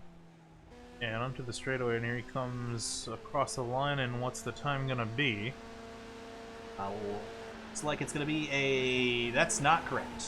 Yeah. Timing and scoring error there, but does not. He does improve his lap time to a 2:35.577, but it does not improve his position. So looking from high above Circuit of the Americas, let's take another look at our track conditions here with about 1 minute and 20 seconds remaining. 90 degrees, so the track temp has actually raised a little bit, probably with the more conditions as well as the cars out on track, bringing up the track temp a little bit. So again, we were over 105 in race 1. So it's still going to be a better condition out there. Again, our pole sitter time by DJ Alessandrini at 2:33.319. That's about 0.6 of a second faster than Hartley's pole lap last race. 5 miles an hour of wind, partly cloudy skies, beautiful day for racing. Of course, it always is here in the iRacing simulator. We get to choose the weather, and it's beautiful every time. Yeah. Fortunately, no rain yet. So hopefully coming in the future. Oh, it's coming, and I love how everyone begs for rain, and it's such a unique challenge. The rainy conditions, and Peter, I'm not sure how much experience you've got racing in the rain or how much you enjoy it, but racing in the rain certainly brings out a different skill set in drivers than what you might otherwise see. Yeah, racing in the rain is a lot different. I've had some experience in it and some success, just a couple wins in the rain, but fairly conservative to get through a full race without running off track or making a big mistake. And you really just have to be smooth and find the limits of the car in each different corner and how the line varies with the rain. No rain yet in the iRacing simulator, but it's coming at some point, Finian, and I'm not going to speculate as to when that's going to be. But while we're waiting for the field to grid here as we conclude qualifying, let's remind you one more time to head down to the video description, and there are links there, and there is information pertaining to tonight's event and the rest of the season. And what we want to point you to is our sponsors links. Again, we could not do any of this without the help of WeatherTech, SPEC MX-5 Challenge, Winding Road, and LevelUp Racing School. So we want to give them a huge thank you for just allowing us to be here, especially Winding Road for giving us the opportunity to use this YouTube channel and bring this to a much larger audience than we otherwise would be able to bring it to on a scale that's unlike anything else that we've seen before. So it's opened a lot of doors for us personally. So not only as a business partnership, but as a friendship, we want to thank those guys for coming on board again. If you guys have a moment, we have about a minute left in gridding here, so just open those links in another tab and go browse their products and their opportunities, especially LevelUp Racing School. If you're interested in taking a path like Peter has taken, or like what someone at the end of the season is going to get to take, you can go out, check out their services. And WeatherTech, if you're looking for any kind of sim racing or racing gear, check them out, as well as Winding Road. Winding Road is your one-stop shop for racing gear, for the magazine itself, and for just all sorts of racing-related goodies and car racing goodies. And this channel primarily focuses on the point-of-view driving videos. That is what I originally subscribed to them for, Finian, is those I don't know how you pronounce it, the binaural microphones, where they put the microphones in each ear. It's a spectacular viewing experience, unlike anything else on YouTube. So Winding Road does a great job with that, and that's kind of what we were emulating with that little video in the break. That was Finian driving, by the way, and he did a pretty good job lapping Circuit of the Americas. A very tricky track for sure. Very long track too. Again, can't stress it enough. 2 minute 30 lap time. That's really, once the lap times start to get into the over 2 minutes, they're pretty long lap by conventional standards. But yeah, well, I think this will also probably be one of the longest laps. Actually, no, probably Road America would be that. Road America, yes, Road America is a long lap, but Road America is decidedly less technical. Yeah, the Road America is the brute force. That's where you take your Mustangs and your Challengers, that just basically rocket down the straightaways. COTA is sophisticated in a way that's not quite, in your face, but of course Formula One, I mentioned in the track guide that Lewis Hamilton and Fernando Alonso said that this track is certainly more difficult to learn than a lot of other Formula One circuits, so take that for what it's worth. Of course, we mentioned earlier that this track was designed with computer-aided design. As far as I know, the only American road course that was designed from the ground up in computer-aided design. Yeah, the only one I could otherwise see is probably Barber Motorsports Park, because that's a relatively new track as well. Yeah, that might have been, although that came out at a weird time where it came, because I believe Barber was, what, late 90s? I don't know the data on that. Yeah, it was around the 90s, early 2000s, or very, very early 2000s. Yeah, so, but yeah, this is one of the newest major American track in a while. Yeah, opened in 2012, so it's going on 7 years at this point, which is awful new for a racetrack. Yeah, and like you said, pretty much all other major American tracks are 20, 30 plus years old. Well, at least. Yeah, you think about tracks like Indianapolis, which is up on 100 years old, and so is Milwaukee. The Milwaukee Mile. Watkins Glen is working on 70-something right now. They opened in 1953. Sebring is also ancient. So a lot of history in the United States, and COTA is one day will be added to the list of historic racetracks. But for now, it's the shiny new guy on the block. We're getting ready. 30 minutes on the board here. Finney and DJ Alessandrini is going to lead them back down a straightaway to get to before they go green. But about 25 race cars coming to the green flag. DJ Alessandrini, the bright blue number 91. He's leading the points. He won race 1. Can he win race 2 as well? Green flag flies, racing at Circuit of the Americas once again. A much more spread out start this time through as they come across the line. 30 minutes on the clock, and you can see only really double file into turn 1. Yeah, a lot more tame this time through as they climb the hill. There's the, wow, that's the 13 jumping out of line. He's going to take a couple spots away. Comes up to 3rd place as they head down the hill towards turn number 2. And everyone nice and tidy through there, no incidents. 3 wide, that's Jeremiah Morton. He was involved in a collision earlier with the 42 of Michael Borden. They're still around each other, but they're not out of the woods yet. There's the 21 of Mitchell Peak working his way through. Up front, no changes so far as the rest of the field works their way through the S's. This was the trouble spot last time. Did they get through here again without incident? The 21 and 29 are flirting with it. Oh, Peak is all out of shape on the curbs. Yeah, he's going to go a little bit wide there. 42 car. 42, and around he goes. Oh, collects another car. And that was a bright yellow machine, and I didn't quite get a good look at who it was. And it looks like it's the 15 of Christian O. So those 2 cars, big damage to them early in the going here. Tough break for them, but back to the top of the leaderboards. Alessandrini's leading over Hartley and Stevens in 3rd. Saxon, Dickerson, DeCoulier, top 6 there. See an orange car popping out of line. I think that was the 43 of Dakota Dickerson. Yes, it is. Great. Oh, starting to look at a car around. I think that is a yellow machine, and I think get a better look at who it might have been. 49. Looks like it was. Although that would have been Paul Darling. Yep, he's got big damage. Let's quickly jump back, take a look at the replay here on Paul Darling. And here is a look, maybe high up above. This will probably give you a better perspective here. Here they come into the hairpin here. I'm not sure if he had help or not. Whoa, there was a car from a long ways back. Who was that in the red car? That wasn't what triggered it, though. It was that orange machine that tapped him around. But no, I mean, just some damage there, but nothing major, so they'll continue with some damage on the rear bumper of that car. But up front, DJ Alessandrini leads. He's actually growing a gap on Robert Hartley, Jesse Stevens, Saxon in 4th. No surprises there. DeCoulier's dropped a spot to 6th. Steve Ficacci and Thomas Bresci fighting for 7th place now. Yeah, these guys got a lot more spread out already on lap 1 alone compared to the way they ran in race number 1. So already starting to see the leaders break away. Here we see Paul Darling fighting with the 98 of Samuel Scott. Yeah, these guys are familiar with each other, teammates over there in the DC Region SCCA iRacing League, but trading spots there. Samuel Scott, bad luck in the opening race, got caught up in a collision that was none of his doing, sitting there in 15th right now at the moment. Dakota Dickerson, Jonathan DeCoulier fighting for 5th, and there's also a battle for 7th between Steve Ficacci and Thomas Bresci as they climb the hill towards turn number 1. And here they go. There you see to the inside, that's DeCoulier there. And also there, in behind them, there you see Thomas Bresci working on him. The S's, it looks like DeCoulier is going to have to give up this spot back to Dickerson for now. Slot in line and follow them through the S's. Now you just kind of coast through here and just thread the needle. That's what it's like with those big anti-cut curbs. Don't want to hit those too hard. Just delicately balancing the car through here, just clipping the curbs on the right and left. Battles going on around the racetrack, Vinny, but the one I'm watching the most is that lead, and it has not really been as intense as it was in race 1. DJ's got clean air on the nose of that race car, and Robert Hartley has been unable to close that gap at 0.7 of a second at the moment.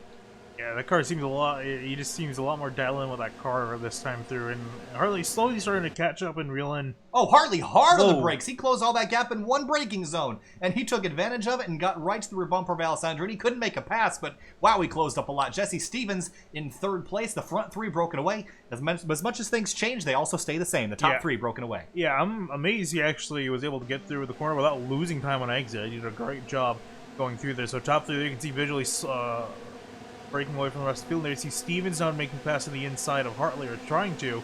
can't get it done. Yeah, Stevens, he's hungry. He lost that race after making a mistake on the last lap of race number 1. He is going to be doing everything he can to not make that mistake again. Meanwhile, there's a battle for 10th going on here. That's Fords Rabian, Jonathan White, Will Salisbury, and Jeremiah Morton. 4-car battle here. Oh, some contact, and it looks like Salisbury's going to go for a loop. And that's big damage for him down in turn number 12. Yeah, already had some rear end damage to his car. Not sure where he got that from.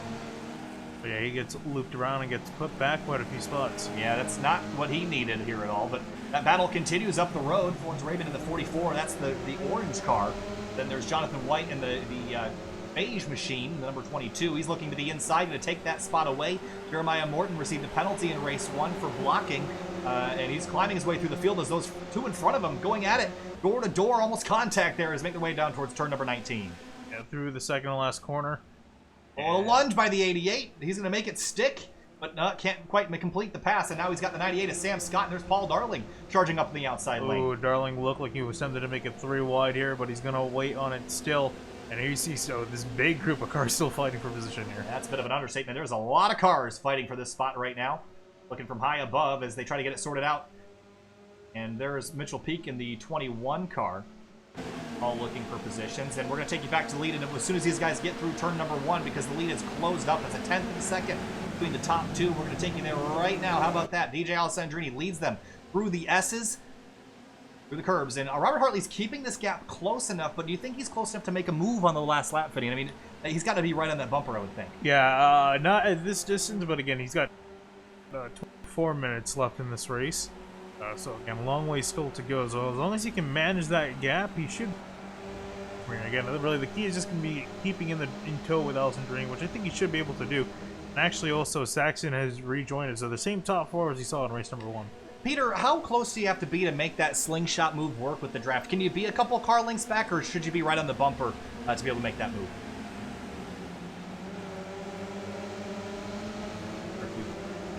Or not? You might have pulled away. Well, in a little bit of a break there, let me just go ahead and tell you guys we got the 30 car and the 44 car coming in for drive-through penalties. All right, so 30 and 44 penalties on those cars. That's Jimmy Hume and the 44? 44. It's Fords Arabian. The penalties for those guys. Thanks for the update, Brian. We appreciate it. And Peter, anyways, as I was saying, how close do you have to be to make that drafting, that slingshot move work? Should you be right on the bumper, or what's the best position?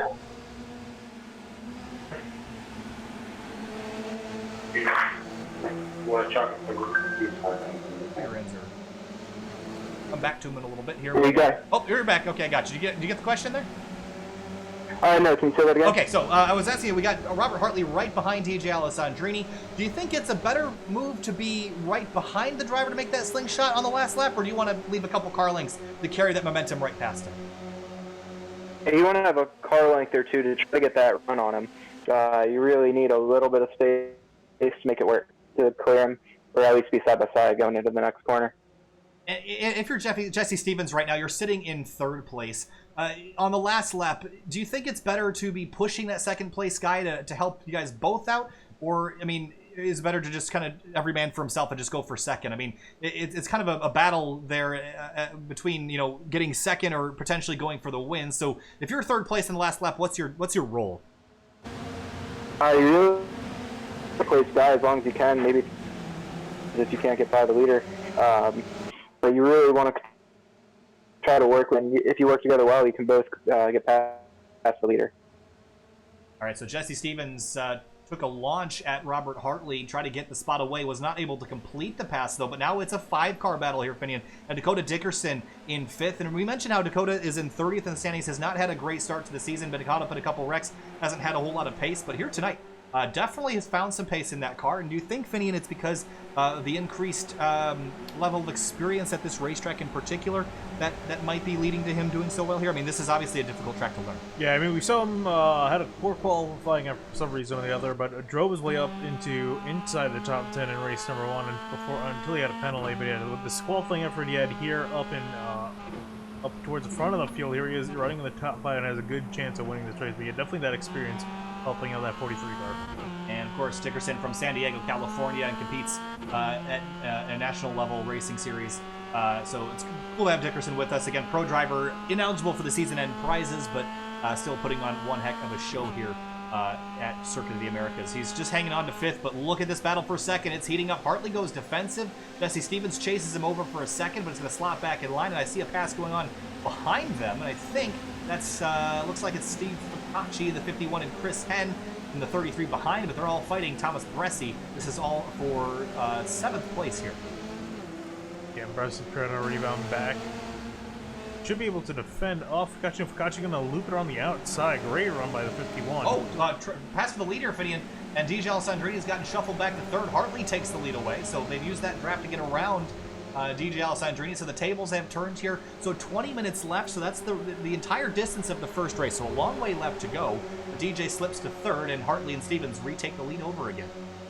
Yeah, Hartley made a great pass in the end of the straightaway, and then Stevens also got around him, so Alessandrini shuffled up back into 3rd. You can see this top 5, effectively the group that we're going to be pretty much running with, and as long as they can ride in. So I thought we were going to see it get more separated here, but it looks like they're starting to bunch back up, and even DeCouger looks like he might be able to catch with these guys. So top 6 potentially going to be in one big group. Yeah, the effective draft distance in these cars is quite a ways. Peter, how far back do you really think you can get a draft from in terms of seconds? Is it about half a second to a second? A couple hundred yards? I mean, really, what's the range on the draft here? It looks like Stevens is going to go for the lead down in turn 1. It's pretty big, probably about a second and a half, maybe about 15 car lengths, and you can still get a pretty effective tripping up to about 5 miles speed down the straightaway. So the drivers have been taking advantage of that here at COTA, Finney, and the 1 kilometer long back straight. But Jesse Stevens back to the lead. Unfinished business for the 13 car right now.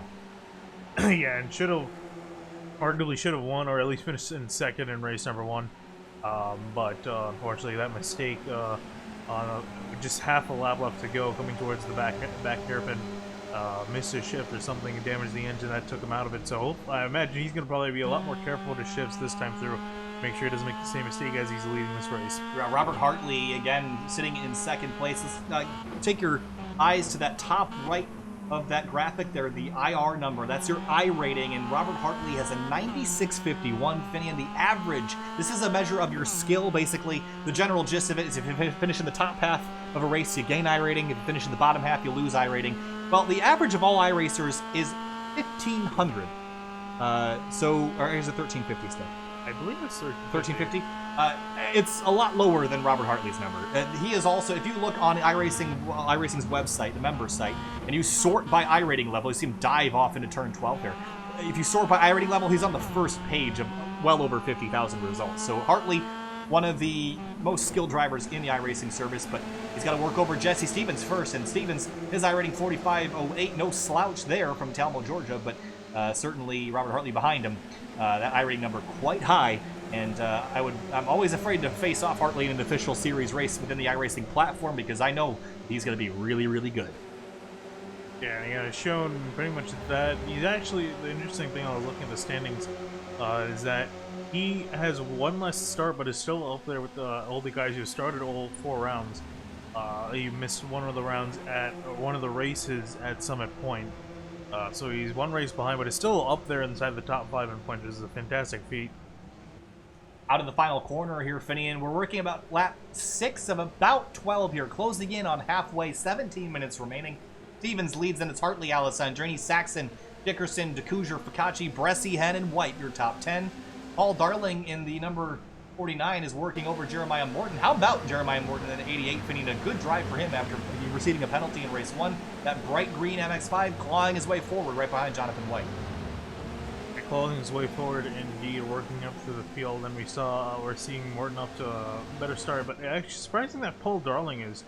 Well, he did get tagged on that opening lap. Tagged, but yeah, it's unfortunate for him because he's definitely had a top 5 car. But as we look at this, Finian, we're looking down the hill towards the start-finish line. We're up in turn 1 right now.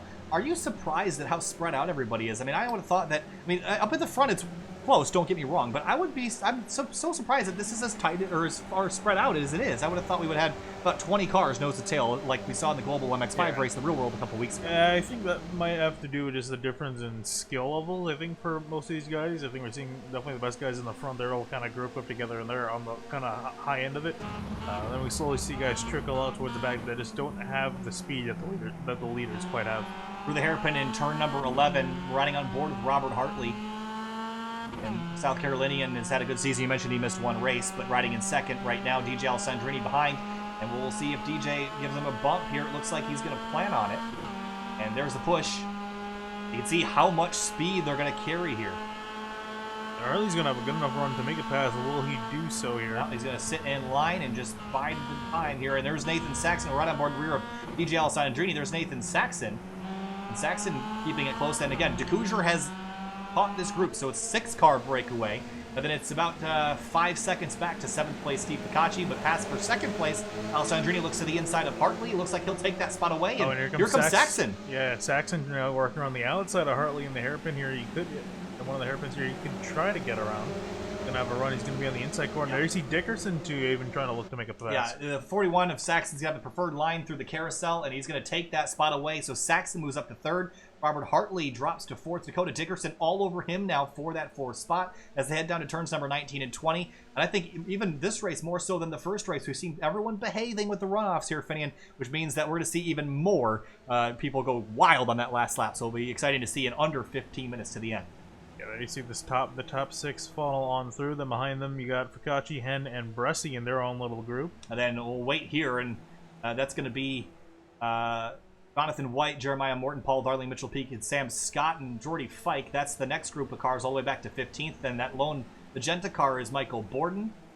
Thomas Pendergrass is the next car in the number 36. He's in the middle of your screen right now. Then it's Christian Oss in the bright yellow car. Mark Snodgrass, Brian Shabelsky in the 20th spot. He's in the number 13. And then Jimmy Hume in the 30 car. He had to come down and serve a penalty. Here he is.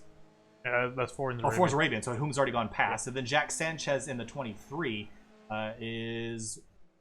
Well, he is... Yeah, he had a pit for something, because he's really far behind. He's actually just 20 seconds ahead of the leaders. Yeah, so he's running out of racetrack to stay on the lead lap. But continuing for the lead, we're under 14 minutes from racing. Now Jesse Stevens rides up in front. DJ Alessandrini is taken second away. Robert Hartley in 4th. Of these top 5, Finian, which one do you think's got the best chance of winning this race? That's kind of a tough one. It could really go to No, it's a tough one. That's why I'm asking you. I mean, it could really go to any of these guys. It's just pretty much a matter of flipping a coin, because these guys are really equal on pace at the moment. And really, any one of them just depends on luck and the position they're in. They can get a good enough run. Honestly, I think Stevens is going to be the one that walks away with it here. Again, I'm sure he wants to be the one that wins this race. Felt like he should have won it in race 1. I'm sure he's going to defend for his life. So, Peter, how much of this kind of racing at a track like Circuit of the Americas, how much is it flipping a coin, and how much is it strategy and placing your car in the right spot for the last lap? I'm curious to see how much control you think you have on that last lap in a draft pad. It's all about racecraft and strategy. You really have to plan for it a couple laps ahead and know exactly what move you want to make at the end of the race. It doesn't always play out like you plan, but it's definitely important to have a plan, and hard to beat in this one. Yeah, and Finian, I always related, I've made this analogy a couple times, but it's so much like restrictor plate racing in NASCAR, where you have to plan out your moves several laps in advance, but things are changing quickly. So the way things are right now might not be how they are going to be in about 12 minutes. So you have to think about the future. You got to plan ahead. The one thing we're lacking here is teammates that the NASCAR guys have. So every man for himself here tonight, although I think you're going to try to find someone to call your teammate here. You're going to be pushing and shoving, but when push comes to shove at the end of the race, I don't think anyone's going to have any loyalty anywhere. I think you're just going to be going for it. Yeah, Alstree trying to get a good run off the final corner. Kind of almost got a little bit loose. There's Bartley's going to have a run on down the front straightaway. You see them snaking as usual. Let's take a look at our conditions. Just an update here. We started around 95 degrees, and it's dropped the grid 94. So conditions have been a lot more stable this race. Not quite as hot and sticky as they were earlier. Jesse Stevens leads that lap again, and we're now 8 laps into this race, approximately 12. We have 11.5 minutes left to go. Hartley putting pressure on Alessandrini for second place now as they find their way through the S's. And these guys have been relatively conservative. We've seen a lot of guys jumping the curbs very violently, like you see Alessandrini there. But most of these guys, you see when he landed, how he slid over a couple feet, Finney. And so when you land, you're bouncing. The suspension's going to pick those tires up off the ground, and you're going to lose some grip. So there's definitely an advantage to using curbs, especially in slow corners. But in the high-speed stuff, that's a risk to take for sure. Yeah, you could argue if it's necessary or not. I mean, depending on how much time you gain, it's really up to the driver and how they drive the track. But yeah, so Alessandrini still hanging in, as well as Hartley just kind of in behind. And we've seen that Alessandrini and Hartley been the more patient of the drivers here. Stevens has always been trying to go up to the front when he can. So he's up in the lead, and I'm just kind of curious what Alessandrini and Hartley got up their sleeve. And I'm also curious if this is going to end up they're all still going to be in a pack by the end of it, because that's going to be really, really interesting with 6 cars slugging it out for one position. Hey guys, just wanted to pop in real quick. We got the 88 of Jeremiah Morton. Going to be serving a drive-through penalty for that incident in turn 7. All right, thank you so much, Brian. Another penalty for the 88. He's been picking them up left and right. So the 88 car are going to have to serve another drive-through. I appreciate that, Brian. And yeah, so the 88 car, new guy in the series, and not going so great tonight for him penalty-wise. I'm sure the stewards are going to might have another talking with him after this. So yeah, penalty for the 88. That's going to put him back way out of it now. Now, we knew the penalties were going to be rampant tonight, but we thought they'd be more for track limits violations, and they've been more for contact than anything. Yeah, which is a little bit surprising in some respects. Again, just due to how big and wide this track is by nature. Typically the smaller tracks, you'll see guys get into, like Summit Point, you'll see guys get into each other just because it's so narrow. But here, like you said, in some parts of the track, you can fit almost 6 MX-5 side by side. So a little bit surprised in that respect. Yeah, so speaking of, and actually that's a pretty good point you bring up at Summit Point. I mean, we didn't see this many penalties at Summit Point. We've seen a lot more tonight. So the stewards have definitely been cracking down on the car-to-car contact, but they've been relatively hands-off on the track limits. But to be honest, most people have been respecting them. And we came into this night thinking this would be the talking point of the night, would be running out wide and collecting incidents. And we're going to definitely see some points penalties assessed to some drivers later, but it definitely has not been visually as bad as we were expecting. Which is certainly interesting to me. I would have thought we'd see a lot more drivers just take the penalty points and run out wide with that advantage. But with the watchful eye of the steward, a lot more guys behaving tonight. There's that 3-car battle. Bresci, Kachi, and Hen. This is all for 7th place. These guys have been around each other all race. This is kind of a battle within the battle at the moment. They don't have any chance to win this thing unless all 7 cars or 6 cars in front of them get wadded up. But this is a lead, I'm sure. Yeah, and they're all just kind of running. It's going to be just as an exciting battle on the last lap as the along with each other. They got 7 seconds of the car ahead of them, 7 seconds of the car behind them, so they really are in the middle of no man's land. All right, let's head back up to the lead here. We haven't been here in a little while, so there's Jesse Stevens continuing to lead. DJ Alessandrini 2nd, Hartley 3rd, Saxon 4th, Dickerson in 5th, but Jonathan DeCouger has fallen off the pace just a little bit, and that cars in the windshield are getting a little bit larger, and then the draft is going to begin to take them away. And Peter, how frustrating is that to be by yourself and to see a draft pack in front of you just slowly pulling away? It's definitely very tough when you're trying to catch up to a group running by yourself, and you can make up a little ground in the corners usually, but it's just pretty frustrating when they start walking away going down the straightaways with the draft. Yeah, for sure. We see top speeds about 118, 115 for DeCouger heading down into braking zone. So there's a pass going on for 2nd place, or at least looked like it. DJ Alessandrini being defensive on Hartley doesn't let him get the job done. Nathan Saxon is just waiting here, Penny. He's been quiet tonight. He's been hanging out in 4th, 5th area, but I can tell you he's going to be hungry and he's going to be really aggressive on that last lap. I've been saving those incidents, and I'm sure he'll be exploiting every inch of the racetrack that he can get to be able to get up in here and have a chance at a win. And next time they come across the line, it's going to be 3 laps to go, so this race starting to wind down. And again, I'm still surprised that we have a slightly bigger group than we had in race number 1, even though with the longer time limits. These guys have been able to stick together a little bit better this run through. And there's turn number 19 and 20. You see DJ run a touch wide, and again, the turf off limits here. That will get you a 1x penalty. And of course, iRacing's penalty system, you see DJ taking another one here. So iRacing system is take the center of the race car, draw a line through it, okay, and then at the middle of that line, right at the center point of the race car, a dot, put a dot. That dot, if it crosses any track limit line, will get you a 1x penalty. Car contact is between a 0 and a 4x, depending on the severity of the hit.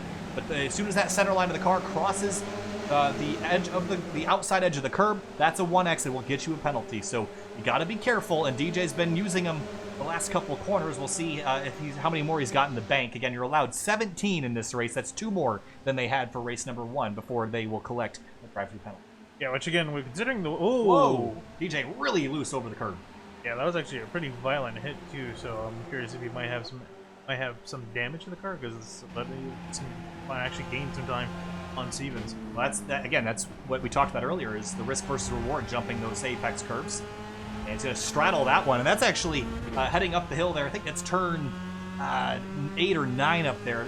That anti-cut curb. You can straddle that if you put both wheels on either side. You can clear it pretty easily. These cars are high enough off the ground where you're not going to scrape the underbody on it. But DJ, it's a very delicate thing. That curb is wide, and these cars are not that wide. So DJ straddled it nicely, and he remains in second place. Steering wheel looks straight on that car. That's what we get concerned about when you hit the curbs, is damaging the tie rods or any parts of the suspension.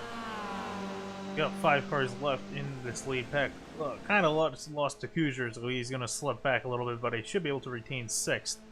So in case something happens with the top 5, which I'll be amazed with, he's going to be able to pick up pieces. And Hartley with a big dive, yeah. Hard on the brakes, dives all the way to the inside of Alessandrini. He's going to get there and almost got to the inside of Stevens as well, but now DJ's got 2 right-handers to take the shorter way around. Hartley's going to drive right in on the door, but it's going to be a futile effort there. That radius is too tight to maintain an outside look. And now Nathan Saxon all over him.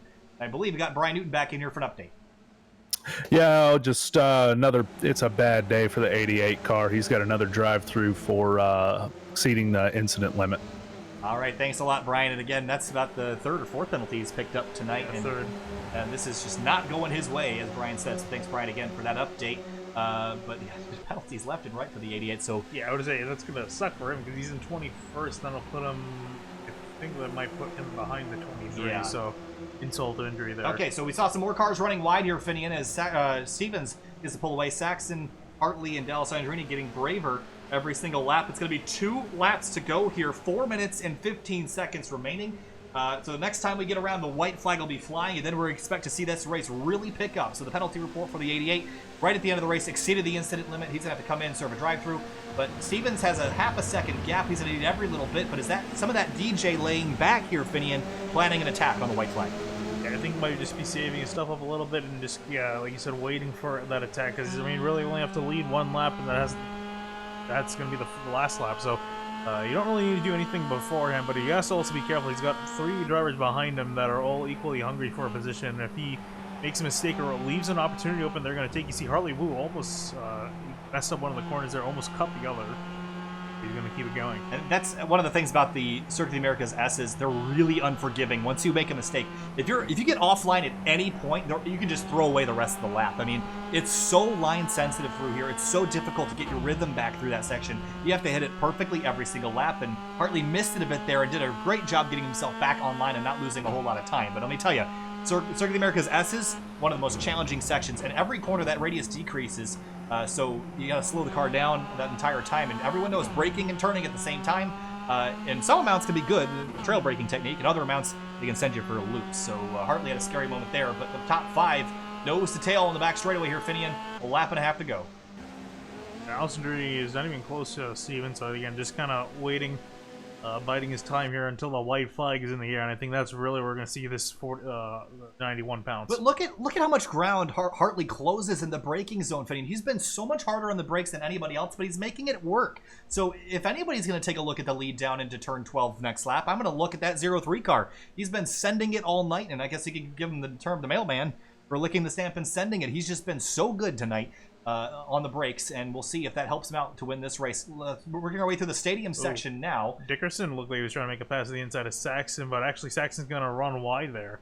And even Dickerson's going to lose some time too, so the top 3 slowly starting to break away. And this is a very familiar sight. Yeah, this is the time when you need to be right on the bumpers of those front cars. Maybe leave a bit of a gap to get the draft and to suck up to the car in front. But right now, the top 3, nose to tail. Stevens, Alessandrini, Hartley coming through turns 19 and turn 20. The battle for 4th is on. Saxon and Dickerson. Can they work together to get back to the top 3? They're going to have 3.4 miles to do it. 1 more corner until we get to the white flag. The white flag is waving. 1 final lap around Circuit of the Americas. Jesse Stevens leads in 3.4 miles. Will he be the one to lead this race to the end? And there's Hartley all over the bumper. Alessandrini, what's he going to plan here?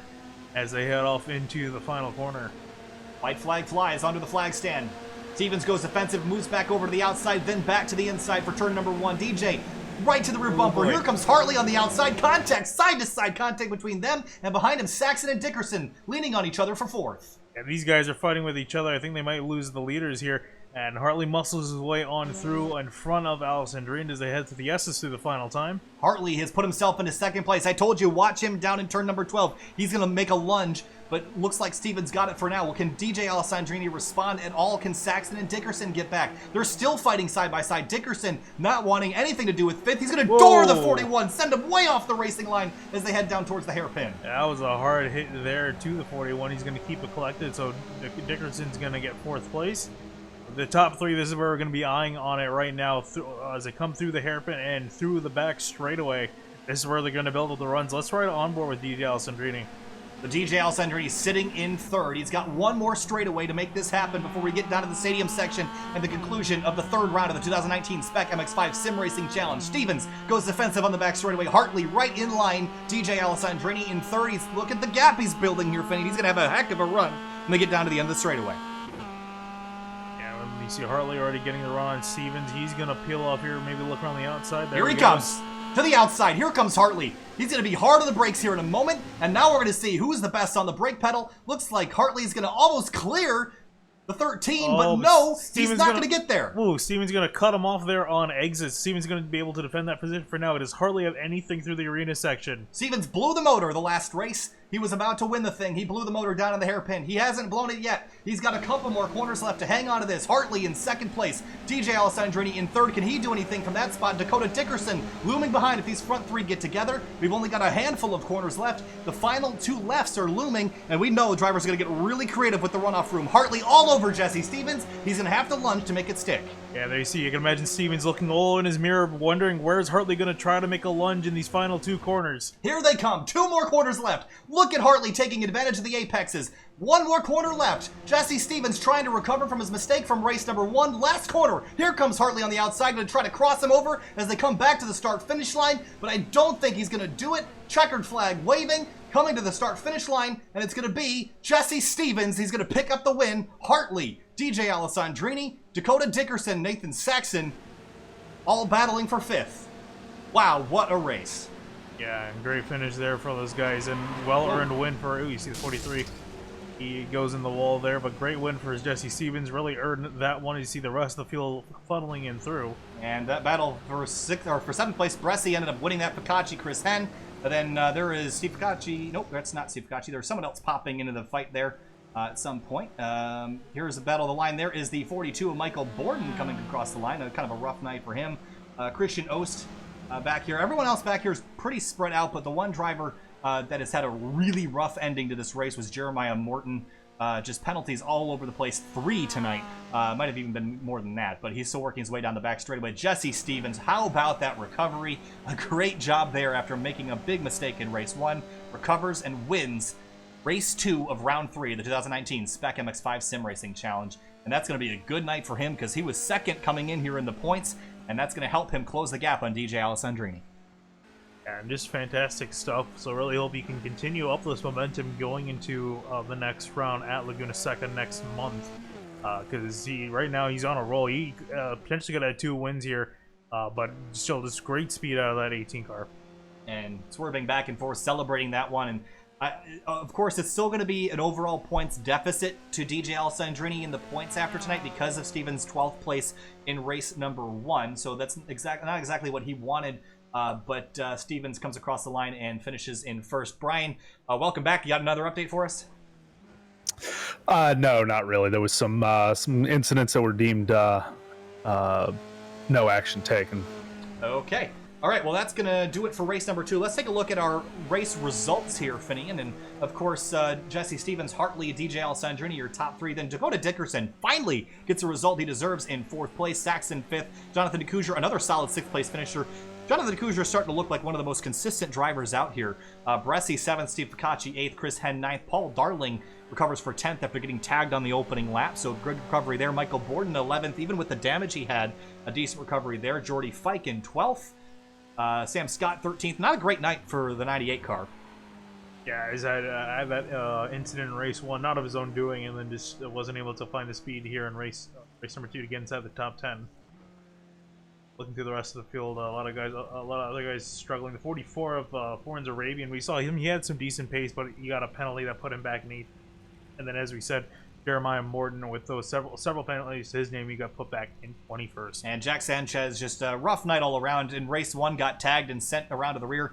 In race number 2, just didn't quite have the pace to stick up front. So he comes home a disappointing 22nd. Mitchell Peak in the 21. I think he picked up damage. He finishes 23rd. Will Salisbury DNF in the number 70 after a collision earlier tonight. So that's your race results. We're going to jump to break real quick. We're going to talk to your winner and a couple other drivers. Stay with us. We will be right back. Don't go anywhere.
Welcome back live to the 2019 SPEC MX-5 SimRacing Challenge, here with DJ Alessandrini, who won the first race tonight, finished P3 in race number 2. DJ, a great night all around for points, but that race 1 victory, Jesse Stevens blew the motor heading down into the hairpin. Race 2, he didn't make the same mistake. Just talk to us tonight about the racing in general, because it was awful close up front amongst you 4 or 5. Yeah, it's always a great battle between Jesse and Robert. It's always good fun too, and those guys are so respectful. It's just a blast to race with those guys. As far as how the race went, I was kind of like in race 1, I was just managing my tires and my incident points the entire time, and then toward the end of the race, I let it fly a little bit, and then apparently race control didn't like that, so they made up a new rule 10 seconds before race 2 started about excessive track use will be penalized, but that's pretty vague. So I just kind of thought, well, I'll go for those bonus points with few incidents. So that's what I did. I got an extra bonus point, so finished out the night with 20 points and then 19 points. So good points gain for the week, and just try to keep it going. I don't know how I keep doing this, honestly. It's been a great season so far, DJ, but I want to talk to you a bit more about the track limits thing, because this was a big discussion this week throughout the Discord and throughout the week about running off track. And I know a lot of drivers like to use as much pavement as they can. We talked to Peter Enzer. He's still hanging out here. He's also one of those guys that likes to use all the pavement. But, where's the line here? I mean, I'm all for letting everyone race wherever they want to go. But when it comes to regulating a race and keeping everybody on the racetrack, what is there too far when it comes to racing off track?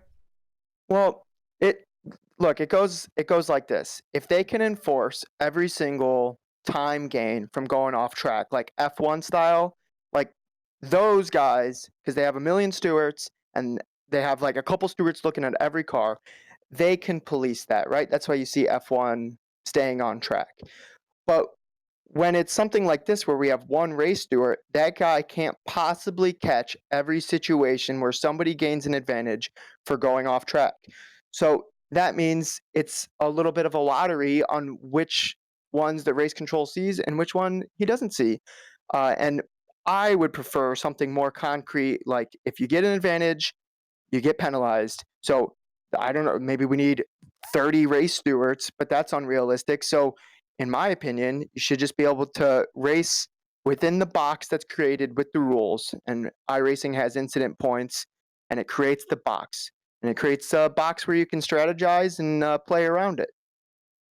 All right, DJ. Well, we appreciate your honesty, and a great night all around for you as well in extending that points lead. So it's been a great first couple rounds for you. Good luck in the next couple of rounds, and we'll talk to you later. All right. Thanks, guys. Pleasure. No problem. Next, we're going to talk to Robert Hartley, who finished second in this race tonight. Robert, another great event for you. You just come in consistently quick, but just a bit short tonight in picking up race victories. What'd you need to go up there and fight with Jesse and DJ? I need a little bit more pace, but them guys are fast. Just trying to get in the right position at the right time. But Jesse did a great job there at the end, positioning his car, so nice win. We saw a lot of battling on the back straightaway, and you were the only person I could see that could just break 100 feet later than anybody else. What's your secret to braking? I know you probably don't want to give it away, but I'm going to ask you nicely to tell us your secrets about, threshold braking, using the ABS to your advantage. How do you get so much deeper on the brakes than everybody else? I brake lightly, believe it or not. I'm kind of easy on the brakes. I was kind of trying to save some tire there for the end so I could push hard, but yeah, I brake a lot lighter than most guys, I think. All right, Robert. Well, a great night again for you in the points. Should help you out a lot. But thanks for talking to us, and good luck in the next round at Laguna Seca. Thanks, guys. And now we'll talk to the man of the hour. It's Jesse Stevens, driving the number 13 car. Jesse, I know that first race, you had a chance to win that thing and blew the motor down in turn number 11, but what a recovery in race number 2. Dominant fashion, held off DJ Alessandrini and Robert Hartley in a last lap battle. Walk us through race 1 and race 2 and how you held off those guys hard charging for the win. Race 1 was really kind of a sprint race in a sense because it's so few laps. So I was eager to get to the front after dropping the 5th off the start. And once I hit the front, I noticed that the field started to stretch. And with a couple laps to go, I noticed it was just me and DJ. And then Nathan was about 2 seconds back. So I figured, hey, it's just a fight between me and him. Let's push for it. Let's go. And then that's where I made the mistake and dropped it to 3rd too early. Race 2, I pretty much started exactly where I started in race 1, even though I qualified worse. But I was a lot more patient that time through. I was lifting, braking earlier, catching downshifts a lot smoother, and just overall just trying to be a lot more careful. It's going to be a good points night for you, but DJ is going to extend that lead just a little bit more because of his race 1 victory. But as you set your sights on the rest of the season, it's been so successful so far. What do you think you need to do different to get up there and beat DJ on a more consistent basis and get yourself right into the championship lead? For starters, not blow the motor. But I think later on in the season, there's a lot more tracks that are a bit more fair as far as track limits go. And it'll be a lot more of a driver to driver instead of playing a game of chess. But I'll have to look at the schedule more to see exactly where I know I'll be 100% like on pace or whatever, because I know there's somewhere I won't be. All right, Jesse. Well, hey, we want to wish you a huge congratulations on that race 2 victory, and you almost had it in race number 1, minus the motor issue there. So good luck in the next round, and thanks for talking to us. It was a pleasure watching you weave your way through the field tonight. Awesome. Thank you, guys. Yeah, Jesse. We talked to one more driver tonight. He finished 5th in race number 2. That's the driver of the number 41, Nathan Saxon. Nathan, just outside of the realm of victory tonight, but you put on a good fight there.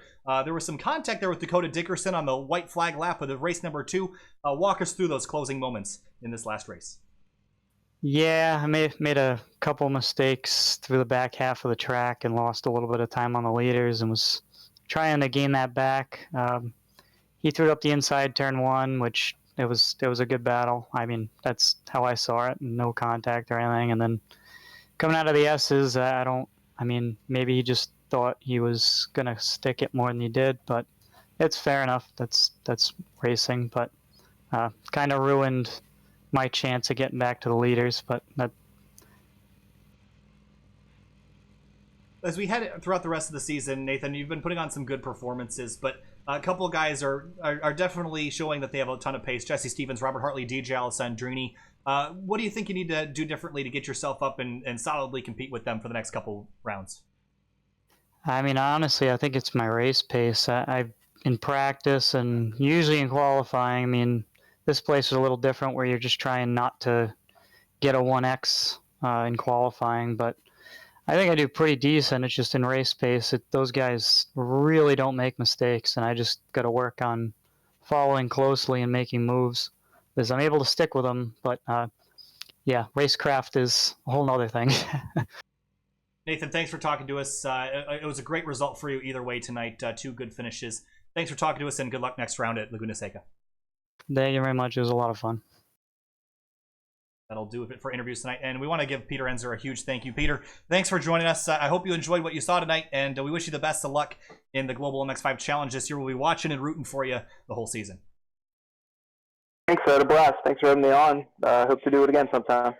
Absolutely. You're always welcome. So, Finian, all in all, some spectacular racing here at Circuit of the Americas, the iRacing platform, a great place to do this. Of course, you can find links to iRacing as well as our sponsors, WeatherTech, Winding Road Magazine, and LevelUp Racing School in the description. But all around, great racing.